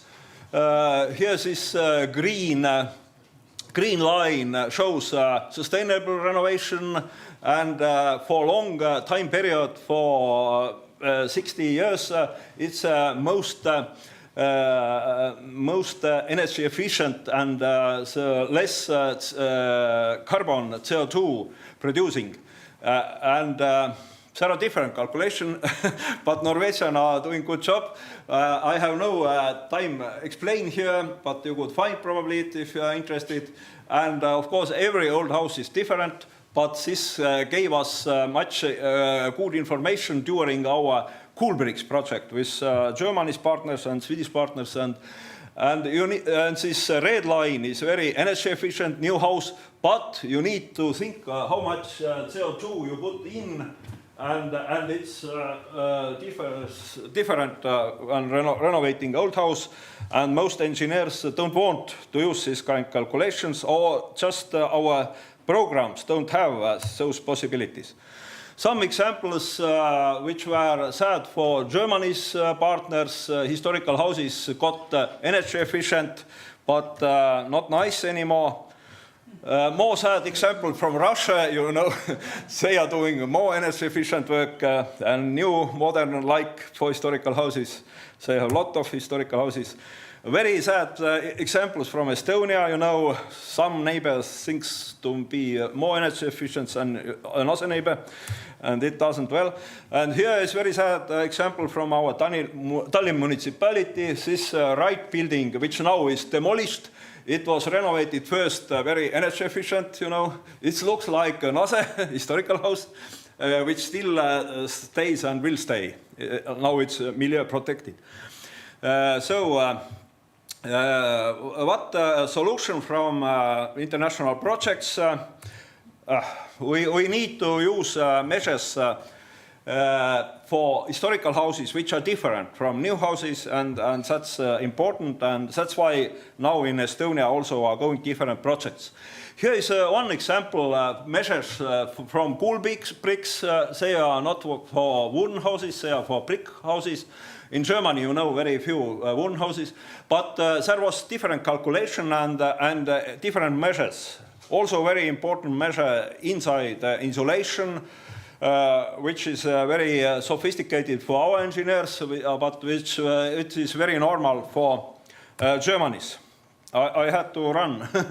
Here is another kind of building. People are not living here, and here is main question, authenticity. It was building where we met with Sawe. It was in Lahemaa National Park. It was beginning of 18th century. Here is our old material storage. It's in Tallinn, cooperation with Tallinn municipality. A lot of details we are collecting and selling and using in our projects. LCA calculation, maybe who are architects know and who know Europe Union recommendation, it will be obligation for after several years. Here picture also you heard before, old material is quite often better than new, because wood was grown slowly, and we demolish and threw away details too often, and to show and to work up possibilities how to renovate in energy efficient way. It's what we are doing also, but it's not easy because all commercial business work against that. It's easy to change. It's easy for house owners, easy for architects, easy for builders, you know. But to fix things, you can keep. But what's my message today? It's you can keep a lot of CO2, and it's how those new EU regulation work for us, for restorers, for sustainable renovation. And what does helps also those materials, new techniques like infrared possibilities to remove old paints. Also explaining how nice and valuable are old glasses, which now nobody is producing. You have to keep them, they are nice, and if you are just changing, you are losing value, and you are making bad for nature and for climate goals, you know. And one part which was also already part of our house project in Kalamaja, it's if it's possible, use traditional and natural products, also paints, not because heritage protection asks you to, but they are best for that, to keep those windows, doors, and beams for next generations. Because new plastic paints, they are good only once. If you use them first time, you have afterwards that problem. You have problem with humidity, with those fungus. You have problem to next time overpaint because it's getting, if not first time, then next time it's getting too thick. And humidity can't get out, and you have a big problem. And people are changing all the boards. But the traditional boards from Tsaris 200 years ago or 150, if you are keeping those right paints, it's good for you and good for house, and you could keep material because we don't have so much forests anymore to just throw away, which are already worked details, they already cost much more. And what we explain, and we are doing courses, old tours, they are nice, and which important, you can, everyone who comes to our courses should be afterwards fix them if he wants, or she wants, really. But that's not so easy as a speaker, I understand, because you need tools, knowledge, and also room where to do that work. And now we are working also with open class, that in future people who want could come and repair their things and do that work. And similar project in Tartus Rik, our one branch. And yes, but what is changing also our view? Old 20 years ago, people want all very nice and very clear and very smooth, but now we are missing this naturality, original things, and it's people are more and more understanding, just not restorers, but ordinary people, that it's something special. It's I don't need change everything, and it's getting more and more valuable. And new standard in interiors, you even don't need to clean stuff. It's original, and it's nice, and it's getting more and more popular. Or if you want to clean, you just clean this old material. All is very clean and nice also. If you make it warm outside, you can clean inside and make different solutions. And still all old houses will not stay, then let's use them as spare parts, but do it in solid, in cultural way, and let another people to use those details. And in Estonia, several examples building new houses, fully using old material. Here are some examples. Here are some examples also in new architect designed houses are used old details, old doors are fixed and put to new houses. Or very nice old windows are used in new country houses. Maybe energy efficiency not enough in Tallinn municipality, but in country house you are living in summertime, those very tight windows are bad for your house. And nice old details, it's also about new aesthetics, new look. We can now open those things, and it gives additional value. And the third very important point is, if you are using new material, use materials which are natural and which are climate neutral. Here are some about eco-materials. We don't have time to speak a lot, but you know probably some are the same as historical materials, but some are new. And one new, very old material is hemp fiber. And it's close 3 times more CO2 than wood in forest. And it's our future. And you see healthy living, top heat protection, much better than mineral wools. CO2 negative, you can build and plan. And natural moisture transportation. There are not fungi, you know, it's naturally protects from different fungi, and that's very important. And there are several techniques. We are testing them, and we are, first part, one very old techniques come back. And one very interesting ask was from Norwegian army. Do you have enough birch bark for army shoes? Because it's those. We didn't have enough, and they got probably from another side, but that's interesting. how natural materials are working. I lost one about humidity, but this hemp also regulates very well humidity. And with hemp, there are not so many problems with humidity as with wood. It works better. And you can cut it every year. And hemp was possible to use different way. You saw two pictures, and hemp is also possible use in plasters. And it's we name it thermoplaster, and it's very good for historical houses. You can just put these machines on wall, and it's make it warmer. Here, the fourth measure, people are doing together old things, and it's big fun. I will show some pictures. It's also in Lahemaa National Park. You know, this plastering, hard work for worksmen.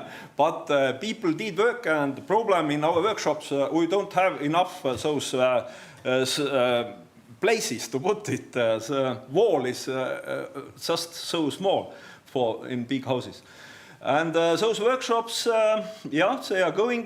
Furniture restoring was extremely popular. Maybe the high peak was 5 years ago. And it's a problem to have room and everyone to do. We mostly are doing these kinds of shots that master shows main elements, and people have to work at home to fix their old furniture. But it's a great help for people if they see and could ask questions, and usually who wants can something do themselves also, main elements, and people could take their chairs with them, and it was in our old storage, old material storage. It's good, people could get materials and get inspiration how to use another old materials. And it's very great for unemployed people training. This idea we got also from Sweden. It's historically used, but our impression and our practice was very, very good. People get really enthusiastic. And it was in countryside, and inspector said he first time see this kind of group, all participated and all wanted to do, and they did things from old stuff, reused materials, and everyone was creative, and everyone was active, and was really success. Historic building must find a compromise with new ones. That's what I want to say. If we are staying for old, we are not against new, but it must be regulated. You see, one can build all this backyard full, another can't. And what will do real estate developer? It's not question if it's building in Tallinn, yes? Every square meter has a business profit, and then you can't be in the same game, and rules must be the same. And but very good examples in Kopli, in North Tallinn. It was like a turning point in Tallinn, that neglected area, really bombs, and unemployed people only live there. Now elite district, and old one and new one together. And new has architectural touch as new, but not bigger. And people could choose what they want. Who wants more old and cultural stuff? Who wants to be modern, also cultural, but modern culture? And that's good. And a lot of those old, they were very bad condition. They are rebuilt, but to give this kind of old look, it's also costs and nice examples. And it's make this old house much more CO2 neutral than new. That's true. Some materials, you know, are in place, and it gives big advantage. And here is a question for you: to renovate or not to renovate, or use as a spare material for another project. Yeah. That's we need to resolve in every case by case. Yeah. Thank you.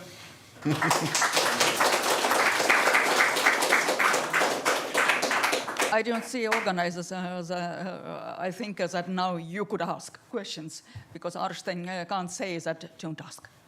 Who will ask?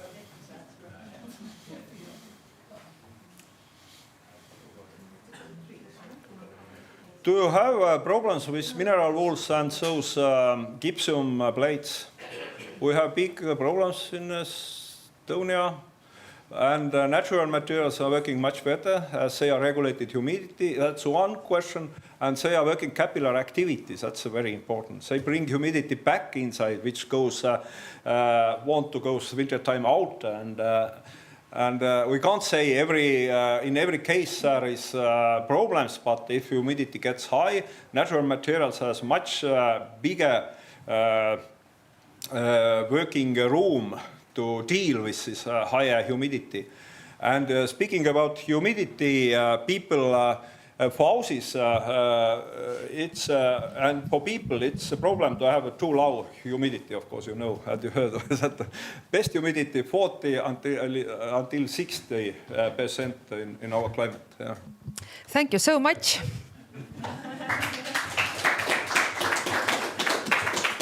The man who can talk about what is it, capillary active substances for hours, yeah. That's so important. Yeah.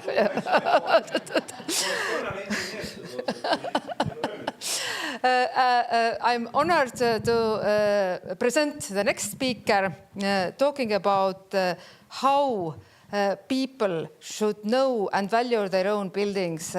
Estonian Ministry of Culture, together with Estonian Open Air Museum since 2006, has the project of center of knowledge center next to the museum of Estonian Open Air, and the leader of that department or program he has been long time Elo Lutsep. Now she's coordinator of several projects there, yeah. And ICOMOS member and the ICOMOS vernacular committee active member. Elo Lutsep, floor is yours. I'm very happy to be here.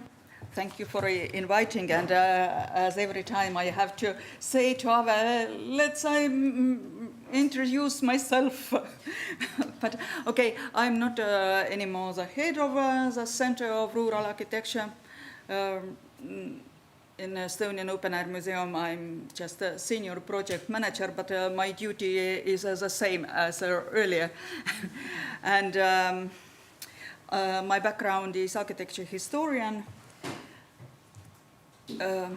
And here I'm in three roles, because Estonian Open Air Museum is also partner in LIFE project, 17 partners, 8 years project, LIFE integrated projects Buildest, and I am the project coordinator from the museum side at this project, and also Ave mentioned this Life Heritage Home project, where the Ministry of Culture is a lead partner, and ICOMOS Estonia is also partner in this project, and we together with Ave are coordinators from the ICOMOS side.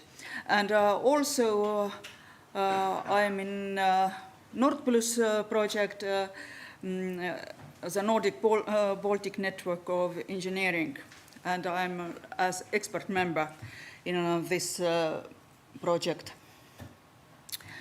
And as you heard already today about this EU Green Deal and the renovation wave, Europe plans to be climate neutral by 2050 and to achieve this. The Green Deal of European Union was agreed upon, which also gives direction to EU investments. This means that after 30 years, our buildings and infrastructure will be sustainably organized, urban spaces will be emission-free, and our energy will come from nature-friendly solutions. And as I mentioned, this Life IP Buildest project, I recommend to Google just Buildest, and I think that many of you are interested in this project. And we are just small partner in this project, and together with Tallinn University of Technology, we work a lot together there. Research development project Life People Builders, or the Renovation Marathon as we call it, is a project during which the goals of the long-term strategy for the reconstruction of Estonian buildings are renewed and implemented, and the Green Revolution is dealt with in terms of energy efficiency and climate resistance of buildings.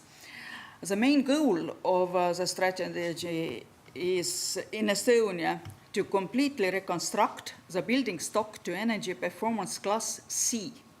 As Ave mentioned, the goal of Europe is the energy class D, but for Estonia, we took that. We want to, to perform to C by the 2050. So it is necessary to reconstruct 100,000 detached houses, 14,000 apartment buildings, and 27,000 non-residential buildings in the following decades. And Estonian Open Air Museum, or the Center of Rural Architecture,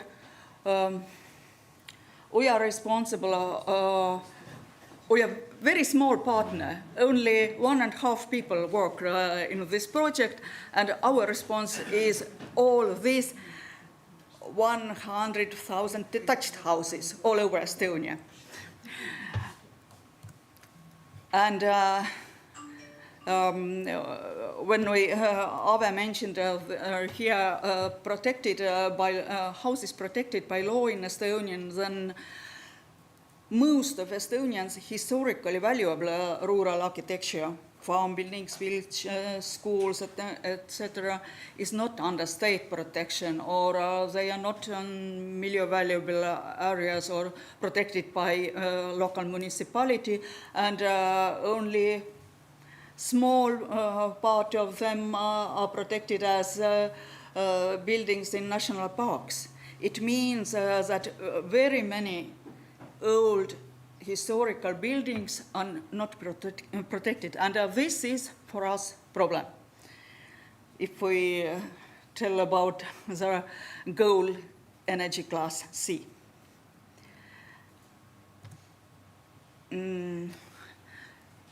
The project deals with building built before the year 2000.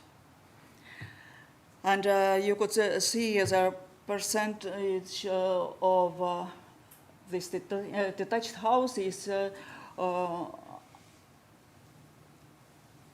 built before 2000. And we know very well about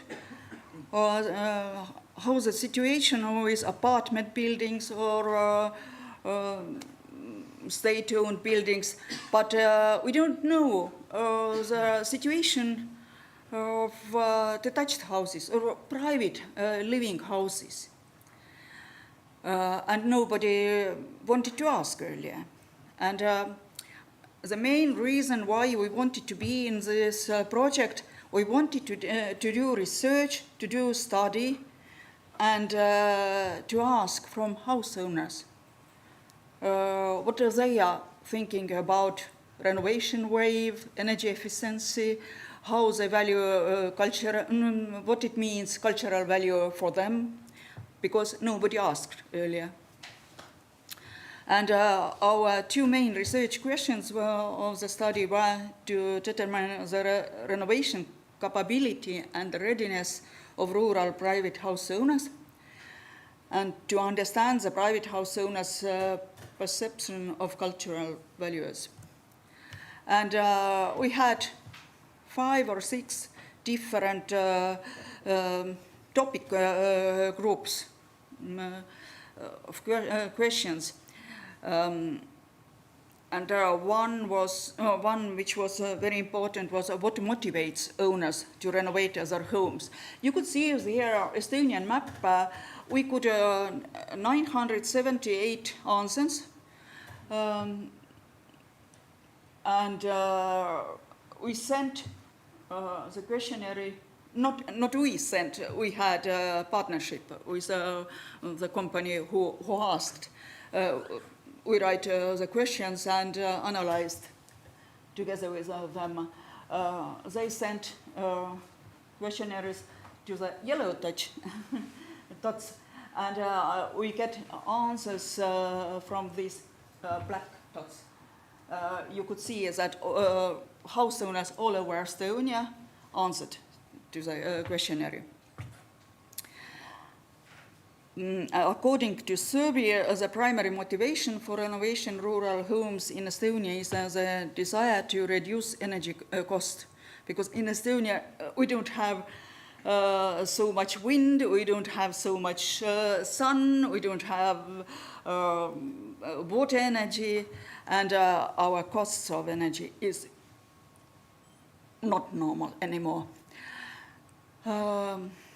And additionally, 85% expressed a desire to conserve energy and refresh the overall appearance of their homes. The next topic was what obstacles do owners perceive in renovating their homes. The main obstacles to renovate are related to financial constraints and time limitations.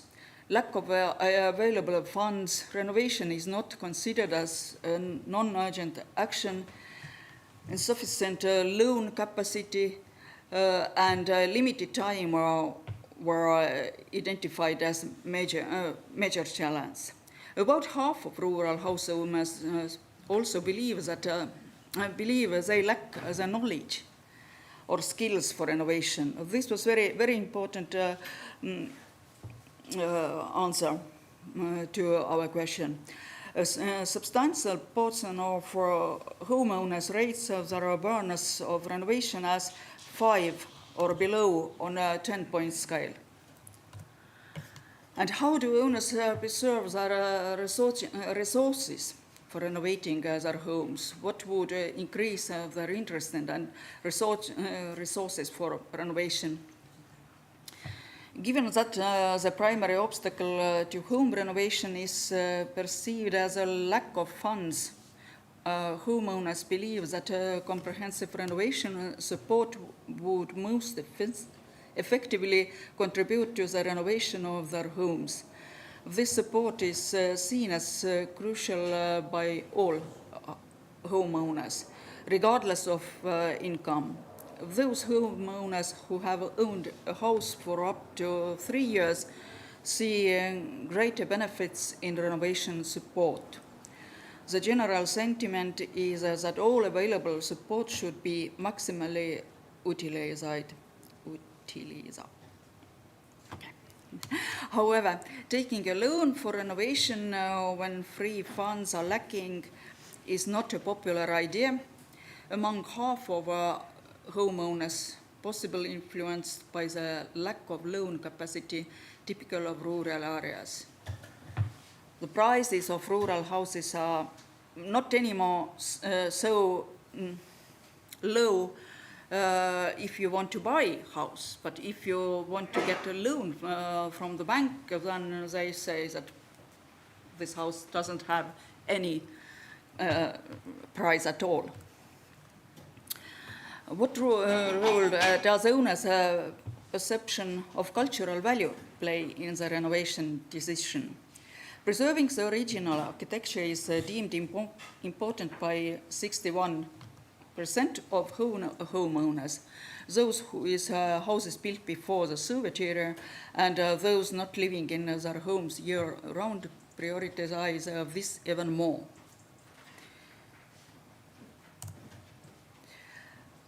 And conclusion for study.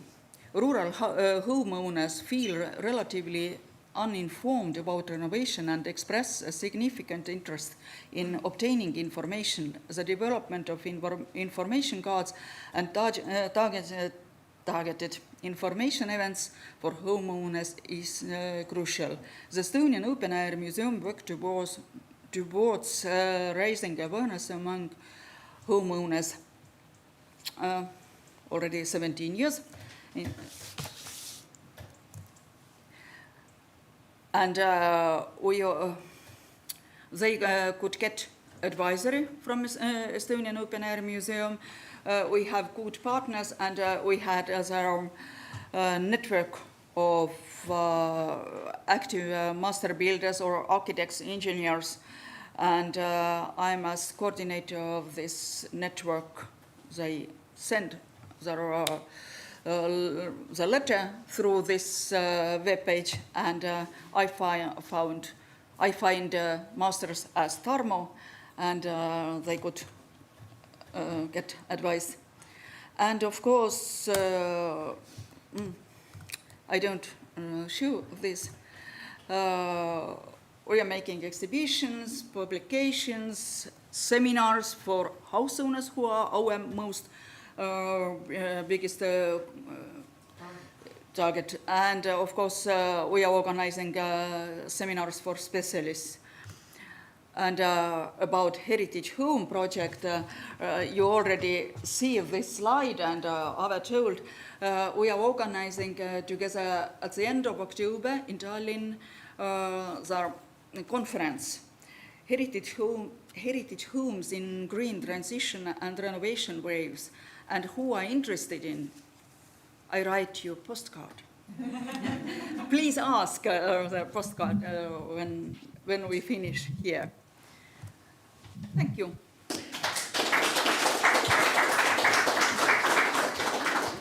And this conference is live stream, and it has examples from all over Europe. So Norwegian specialists as well as from Ireland and up to Israel probably are coming. So it is Elo's handwriting here.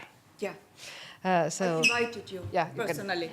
But we don't have time for questions. Thank you. Maybe later, when in the seminar, after the seminar, when we have the more relaxed situation there in the cafeteria and next to the exhibitions, because at 4 o'clock we open some exhibitions in Ljönes Brewhall, and one of the exhibitions is about Seto cultural space that is South Estonia, separate language, separate architectural traditions, separate cultural traditions. And as you know, presidents are never former presidents, they are always presidents. So I'm very happy to invite here the Seto king, Ahto Raudoja, master, and has studied Seto architecture, and he's one of the best masters in Estonia. Yeah, no. Thank you. No. Hello. I have lots of things what I do. I am director of the Foundation of Seto Institute, and I have a hobby. I renovated traditional rural buildings and made single roofs. And the historically settlement area of Seto, we call of course Setomaa, Setoland, is divided between two countries. The Republic of Estonia. Here is some of my objects, the single roofs, and one object in Faret here. It's the Sami building we renovated last year. And here you can saw where is the Setomaa, the South Estonia, and 1 quarter in Estonia. And most our land is occupied. You can saw here the Estonian territory is smaller piece now.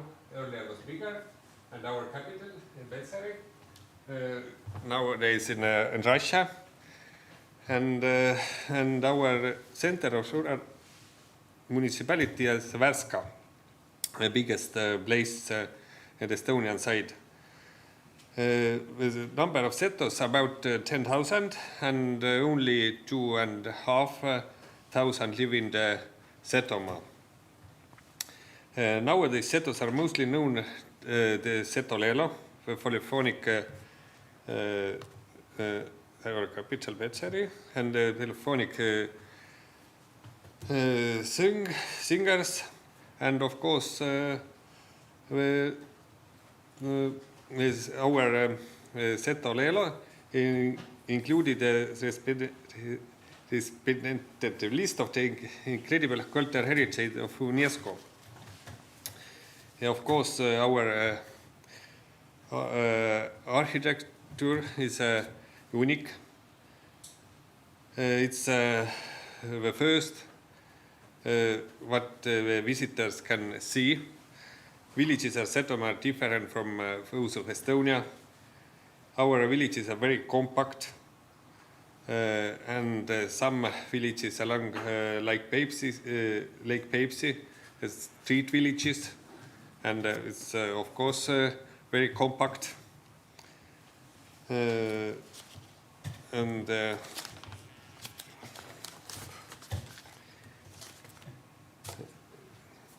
And invariably, village pattern and traditions buildings change over time. The former construction and rezoning behind a set of farmstead has lost its meaning, and many buildings that were once integral parts of the farmstead have lost their function. Example of such buildings include barns, animal barns, and hay barns. These buildings are vanishing from the landscape and are not built anymore. Dwelling houses, storage barn, and saunas are better preserved. But this part of Seto architecture's heritage is facing risk of extinction as well. However, the traditional architectural heritage of Seto has high value and should be paid more attention. It is well known, this is all well known, but no one has analyzed the climate and careful of the architecture of Seto. Why is a building built this way? That says only that it's just logical and good. Nowadays, however, quite of lots of should be explained and analyzed. Is it all right, good, and economical? But let's go down to it. First, the living houses. Here you can saw some living houses. It's one of typical Seto house. This is a living room, tare, Seto language is tare. So this cold vestibule, seenine. Often we can be another turn of side of the seenine. Such a layout of residential buildings does not meet the damage of people today, and it's therefore disappearing very quickly. Considering the indoor climate, is it important that the house is warm in winter and cold in summer? But how is it archived? The thickest possible log was used in the construction of the house. It is known that wood is a bad heat conductor. When we have also large eaves under which think could be dried, but they are also important so that house is warm in winter and sun does not heat up the walls too much as summer. Windows and the doors were as small as possible. And the fact the old Seto smokehouses had a double door. So small windows, very small windows. And the double door, the main door, and the half door behind it, a door which is basically two parts. You can saw in the first picture, its door is cut half. during the heating, the upper side of the door was opened, and the smoke could escape. But the lower side was closed, so that was little heat losses possible. To let the smoke out was a square hole in the end of the wall of the house that the smoke square. And of course, Seto's oven is very important thing. And Seto ovens is a very large, almost quarter of the room. The dimensions of 2.5 meters, and the height is 2 or more meters. Such large heated oven keep the house warm for a long time. During the heating, the little children were lifted into the oven and protect them from the cold. The Seto oven is consisted of several parts. Of course, the heat and the smooth of the oven and the laser built on the oven stove, especially lower part of the warmth up when the oven was heated. We can sleep on the warm stove. Mainly children and old people lived there. Meals were prepared in the oven. Our traditional food is oven porridge, soups, of course, bread. Clothes and shoes were dried in front of the oven, and apples, wild pears, dried tea haze. It's a very important thing. Is our big ovens. The big gold vestibule Seenine is mentioned, a gold antechamber. It was used as summer work and sleeping room in the summer, and a storage place. In the corner of vestibule is handstone, and a chest of clothes could be located. Behind the ventilated floor, not very dense floor material, made a round material, good for the food storage. There was a cellar under the floor, where our cellar is very small, and heat of the ground doesn't let the food waste there, and the lower floor does not let too much heat in the heater.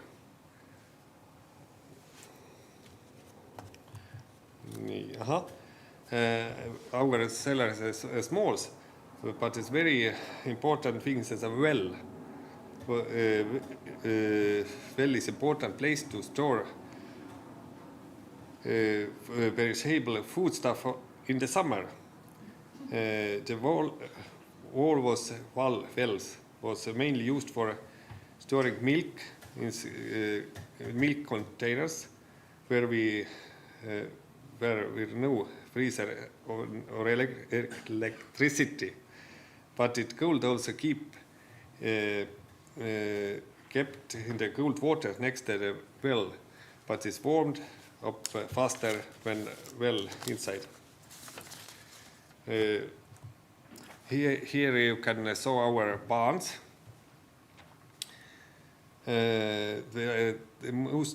Usually is in Estonia lots of barns, but the Seto are only one or rarely two barns. But the Seto barn is very often double-sided, with either one or two doors. Here you can see it, 1 and 2 doors barns. One side for clothes, the other side for grain. The barn never had a proper function, where were each stones in the corners. On the barn's building was higher than the ground, so that the wind could pass under the barn and cool and dry the building.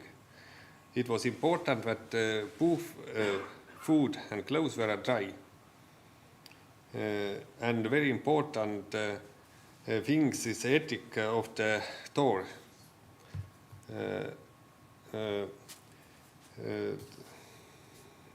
It's good because it's cooler under the roof, rotting and cooler. Another things that help keep the barn cool was a wide roof above the doors. At the shelter of well for doors and cold not get hot and buildings stayed cooler. A thing against this was that the door open inwards.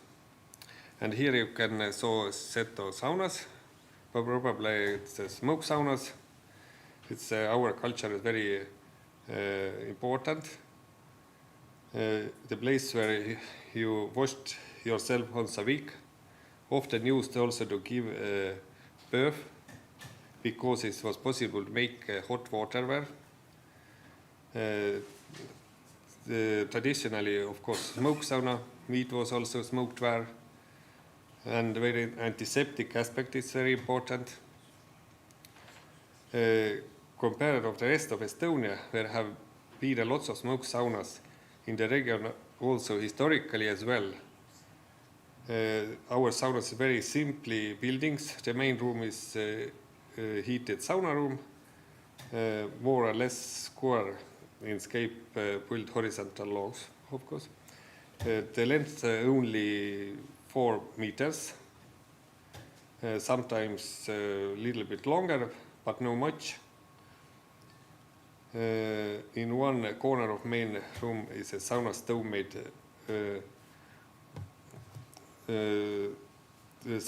made pulled stones,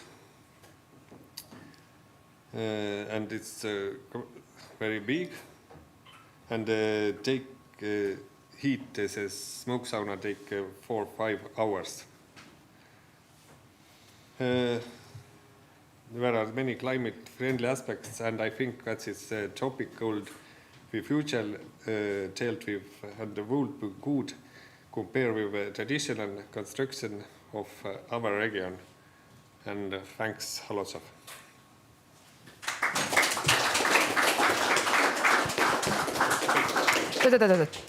You're a man of small words, so if anybody wants to have some questions, there is a small time for that. So, and it is a rare opportunity because we all before we are used to talk in the conferences, but this man he doesn't like to talk. He works, and knows. So it is. I'm very happy that you had that. So when he does some research, then it's like done, and at 4 o'clock today we see exhibition that he has put together. It's a small village capels. Our region is Orthodox. But then you talk there more. But small question if somebody has at the moment. Yes. You said that these threshing barns, they are not in use and they have vanished. But are you are not reusing them and building something new inside these threshing barns? They're huge buildings. Using nowadays. They are used. Yeah. Using it. That is the beauty of traditional lifestyle, You use the spaces still. You mean these barns, yeah? They are in use. Thank you for a very... No all, but some people's. Thank you for a very interesting view into this part of Estonia. It's new to me. One small question first. The ridge, one of the pictures you showed, the ridge piece, was a special decoration? Was there some... for the sauna house? And I wonder if this was a special tradition or way of doing it? The windows, you no, mean? No, the ridge piece, top of the roof. It's rare. Yeah. No, very often. But you don't have any special feelings to this? There is no especially what's called intention. Intangible elements to this piece. I have some pictures, but no. That was very practical peoples. It's rare. Thank you. We can continue forward afterwards, but last but not least, architects. You have been working in the Estonian Academy of Arts in the architectural department too, yeah? And you have been in the counseling body of the, how it is, the architectural counseling body of Lahemaa, yeah? And president of Estonia Counselor. Yeah. So, Ülar Mark, architect. And sailor, solo sailor. I know the wind, yes. I completely changed my presentation during last 2 days because it was this field work was kind of I wouldn't go with the same presentation as I prepared. I will talk about these signs, what you can see here during this also, but it's just the first glimpse of it. Everybody's showing the Hanseatic coastline, but I think it's really because the farmhouse I'm talking is on the way of this Hanseatic coastline, and I think this is a tradition and culture what is also followed next 100 years. And the house I'm talking is house itself is 120 years old, but the farm name and the same place have been already 400 years. So all these coastline traditions I think they came from this coastline. And what about I'm talking? I'm trying to explain it now to myself. When I'm walking here with this field trip, then my main question is, please enjoy surroundings and all this historical environment and the beauty. But I can't, because I'm always looking, where is the problem, what is the problem, how it's not solved, and is this different from Estonia? And then I think it's the problem of the architects, that they already see that what we have to do, not just it's nice, it's fun, it's something like this, but what will be exactly, not kind of the future will be bright, but by the details.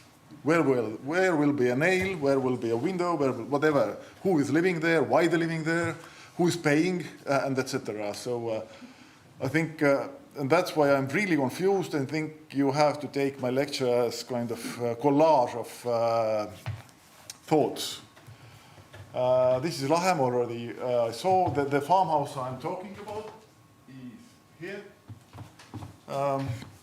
Where I'm living, I mean, and this is a Naturi village.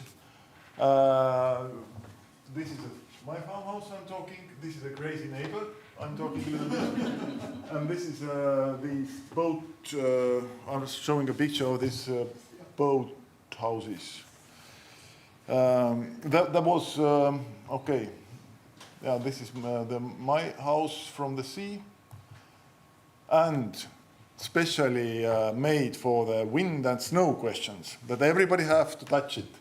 This is my house, and this yellow one is a place where snow is not collecting, and the red dots are point where it's entering to these buildings.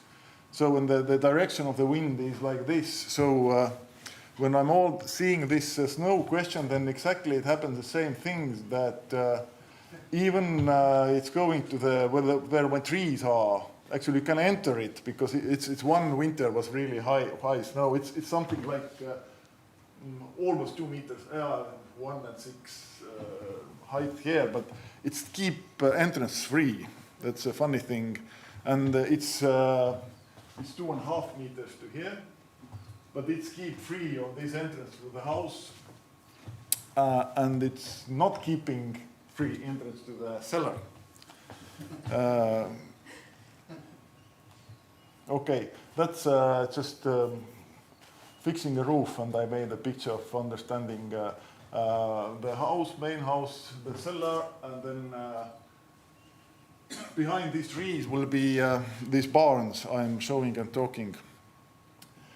I have several of them, as you see, and what I did, one of them is, because it was so bad condition that to help with this different specialists, really, we did it so that all the rest is so weak that we made completely new basement, new columns, and the roof is standing in the new construction. So what is around it, it's just like decoration. But this is ready-made now. But what is funny things or mystical things about it, why we really liked it is outside and inside there is a lot of these kind of engravings of sails and boats and animals. And there is inside of it is a year number 1867, and outside is 1868. And what is that my wife and me, my birth is 68 and she's birth is 67, and also females are more inner and men are more the outside of things. So it's exactly 100 years after we born, and we came here into this. I think it's meant to be here. Then sometimes I'm saying that they picked it up. This is a sauna, and the other building. I mean, I didn't have a sauna, so I built it inside of this. Same story. That just this is a building itself. Inside looks like this, and it's meant to be so that this wind is blowing through. So I kept everything like it is, and just made separate basement and then sauna inside that will not touch even all the rest. Just to intrigue it, I'm also sometimes doing some stage design, and I made one of the ballet, these kind of things where the musicians are inside this glass stuff. And I bring it here to make my vineyard because it's so windy. I thought that, I build it up here so I can build my vineyard inside of it. But it's now ready already, they are growing already, but I don't have the final picture of it. And then here is a question of how the modern things and the old things can be together. And I think they can. I think it's nice to have intrigue. Maybe in some places not, but always very, very personal questions. And they, of course, don't have to be here for centuries, maybe yes. But the surrounding is like it is. And the winter, they looks like this. And now back to these climate things or sustainability thing. We tried with the guys to build really near zero energy and really exactly the best of the best, which is a movable and all the acoustic and all smart cooling, and I will not even have it, but I will not discuss about it more, but it's all completely perfect. I mean, the other side of all this countryside and the other thing is completely different. It's four glazing, and it's a very thin concrete, and it's vacuum panels for insulation, which is really high value of U value, and it's a cross-laminated timber inside. So it's wood, concrete, plastic combined with everything. So it's really hard, and I'm showing it because just to have this mosaic of doing really sustainable things, and then the question is restoration things. And also I reused the old sail for the concrete, not cover concrete, but have this form for the concrete. So concrete took the sail's form. This in Oslo, actually, because it's a movable. One day we brought it to the Oslo for the open house, having some kind of lectures about it. And now it's come to the point that we started to make it, and guys are selling it. And we sold it so many different countries, as you see in Europe. But the main thing is very sustainable, but the transport cost is the biggest problem of the CO2. So it actually doesn't work. All the story of making sustainable is just making sustainable, but the life itself is not sustainable at all. In the case, we have even one in New York and one in Brisbane in Australia. But it's built there, not. But all the European one is built in Estonia and by the car driving to the site. And this one is in Norway, in Lofoten, in the village.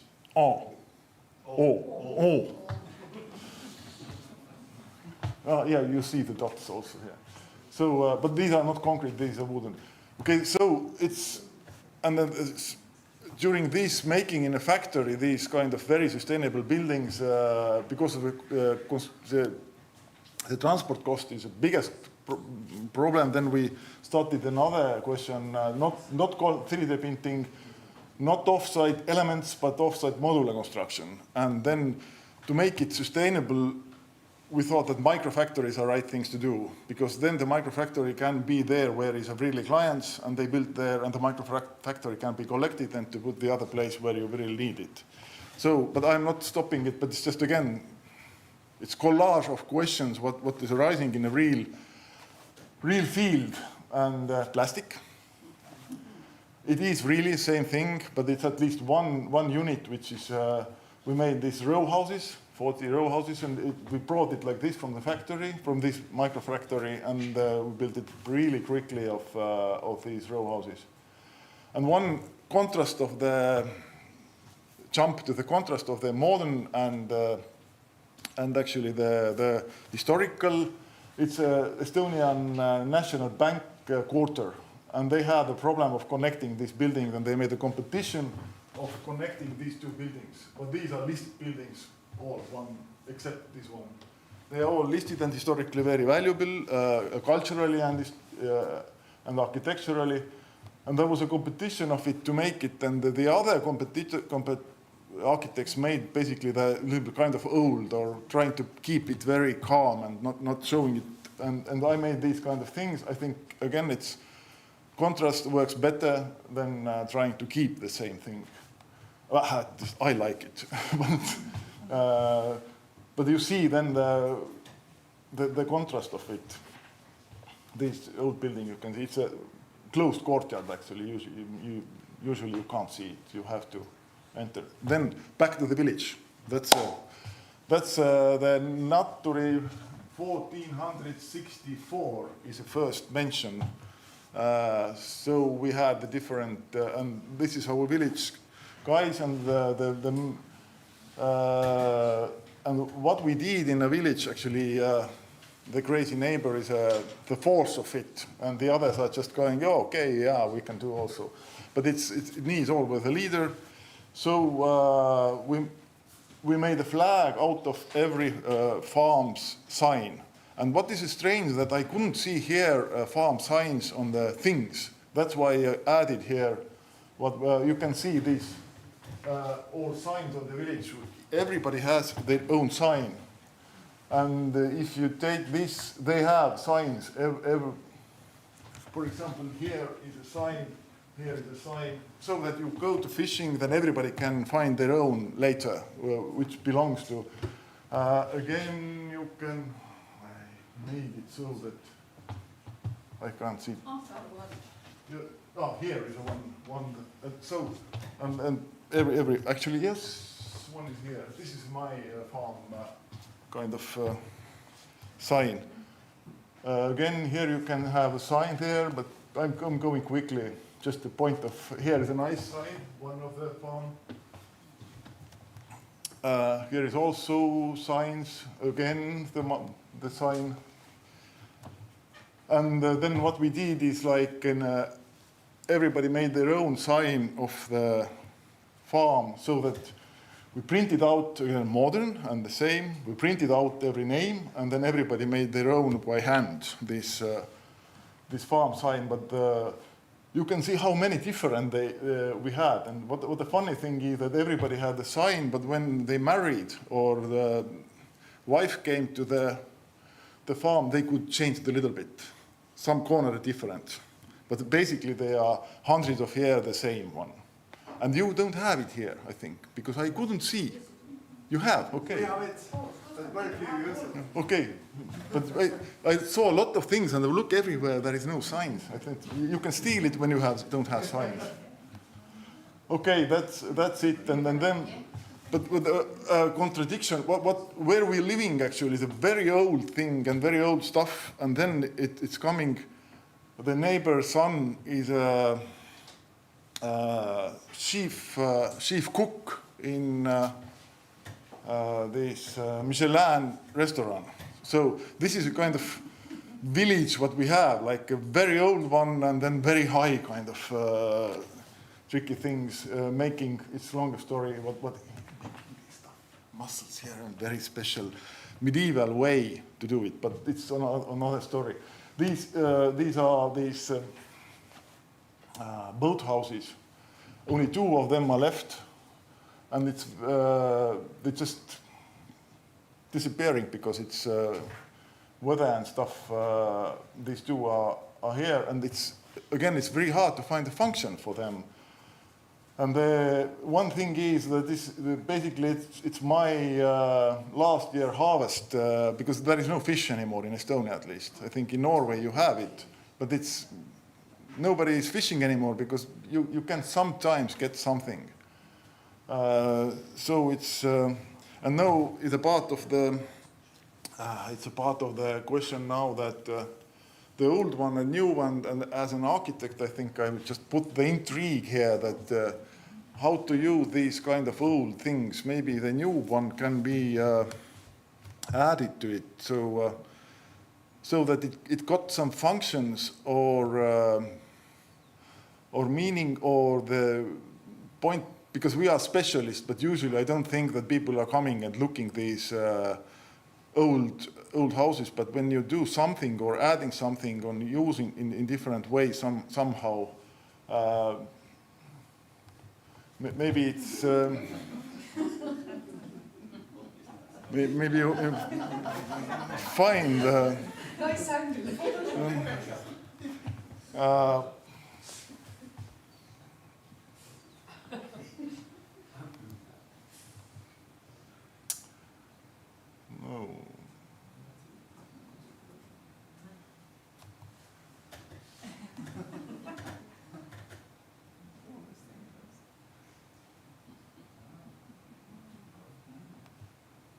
And the final one. Here he is talking to the human, but maybe in the future he's talking to the kind of something which is inside. I don't know what is inside there. Okay, thank you.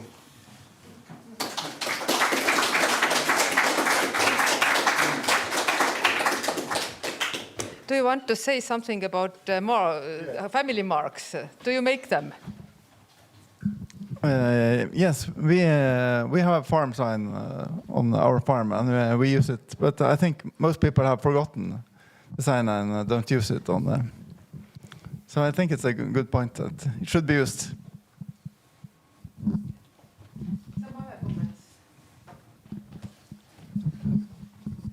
Or we can just continue discussion at. Thank you again. Thank you. Now some final words before we go to some organizational matters. I liked very much the last slide from Ular. We have been focusing now on what we can learn from our heritage, and you made an image of the future based on heritage and knowledge that exists around us. That was very nice. I think we will talk more, and maybe you can put this globe into one of our barns. We will see. It's been amazing to listen to all you good lecturers, and we have a lot of things to talk about, and it's a continuous discussion about very big matters for us all, and we can see around us what is happening in the world, and it's like very much that some of the There were a lot. Some of the presenters talked also about this. Both Uav and Tina and Yllar talked about, and the others too, about the irony when you are, not irony, but the issue when you are building new things, that we try to base it on ecological practice, and also that we learn from tradition and science, but you have to transport things. And the earlier days we just went 300 meters to collect the materials. So it's a very interesting topic to continue discussion. Ave? It is so important to keep biological and cultural diversity. We do have in Europe very strong laws about biological diversity. We haven't dealt with the keeping of cultural diversity, and exactly this cultural diversity of small places is something very, very important, and something that can keep us human in the very, very changing and rapidly changing world. So, and all these small stories of the different aspects of heritage today pointed at these issues out, and I do hope. Thank you very much all the presenters, thank you very much all the audience here, and thank you very much all the audience live stream, and we do hope to continue these discussions during the week. Thank you.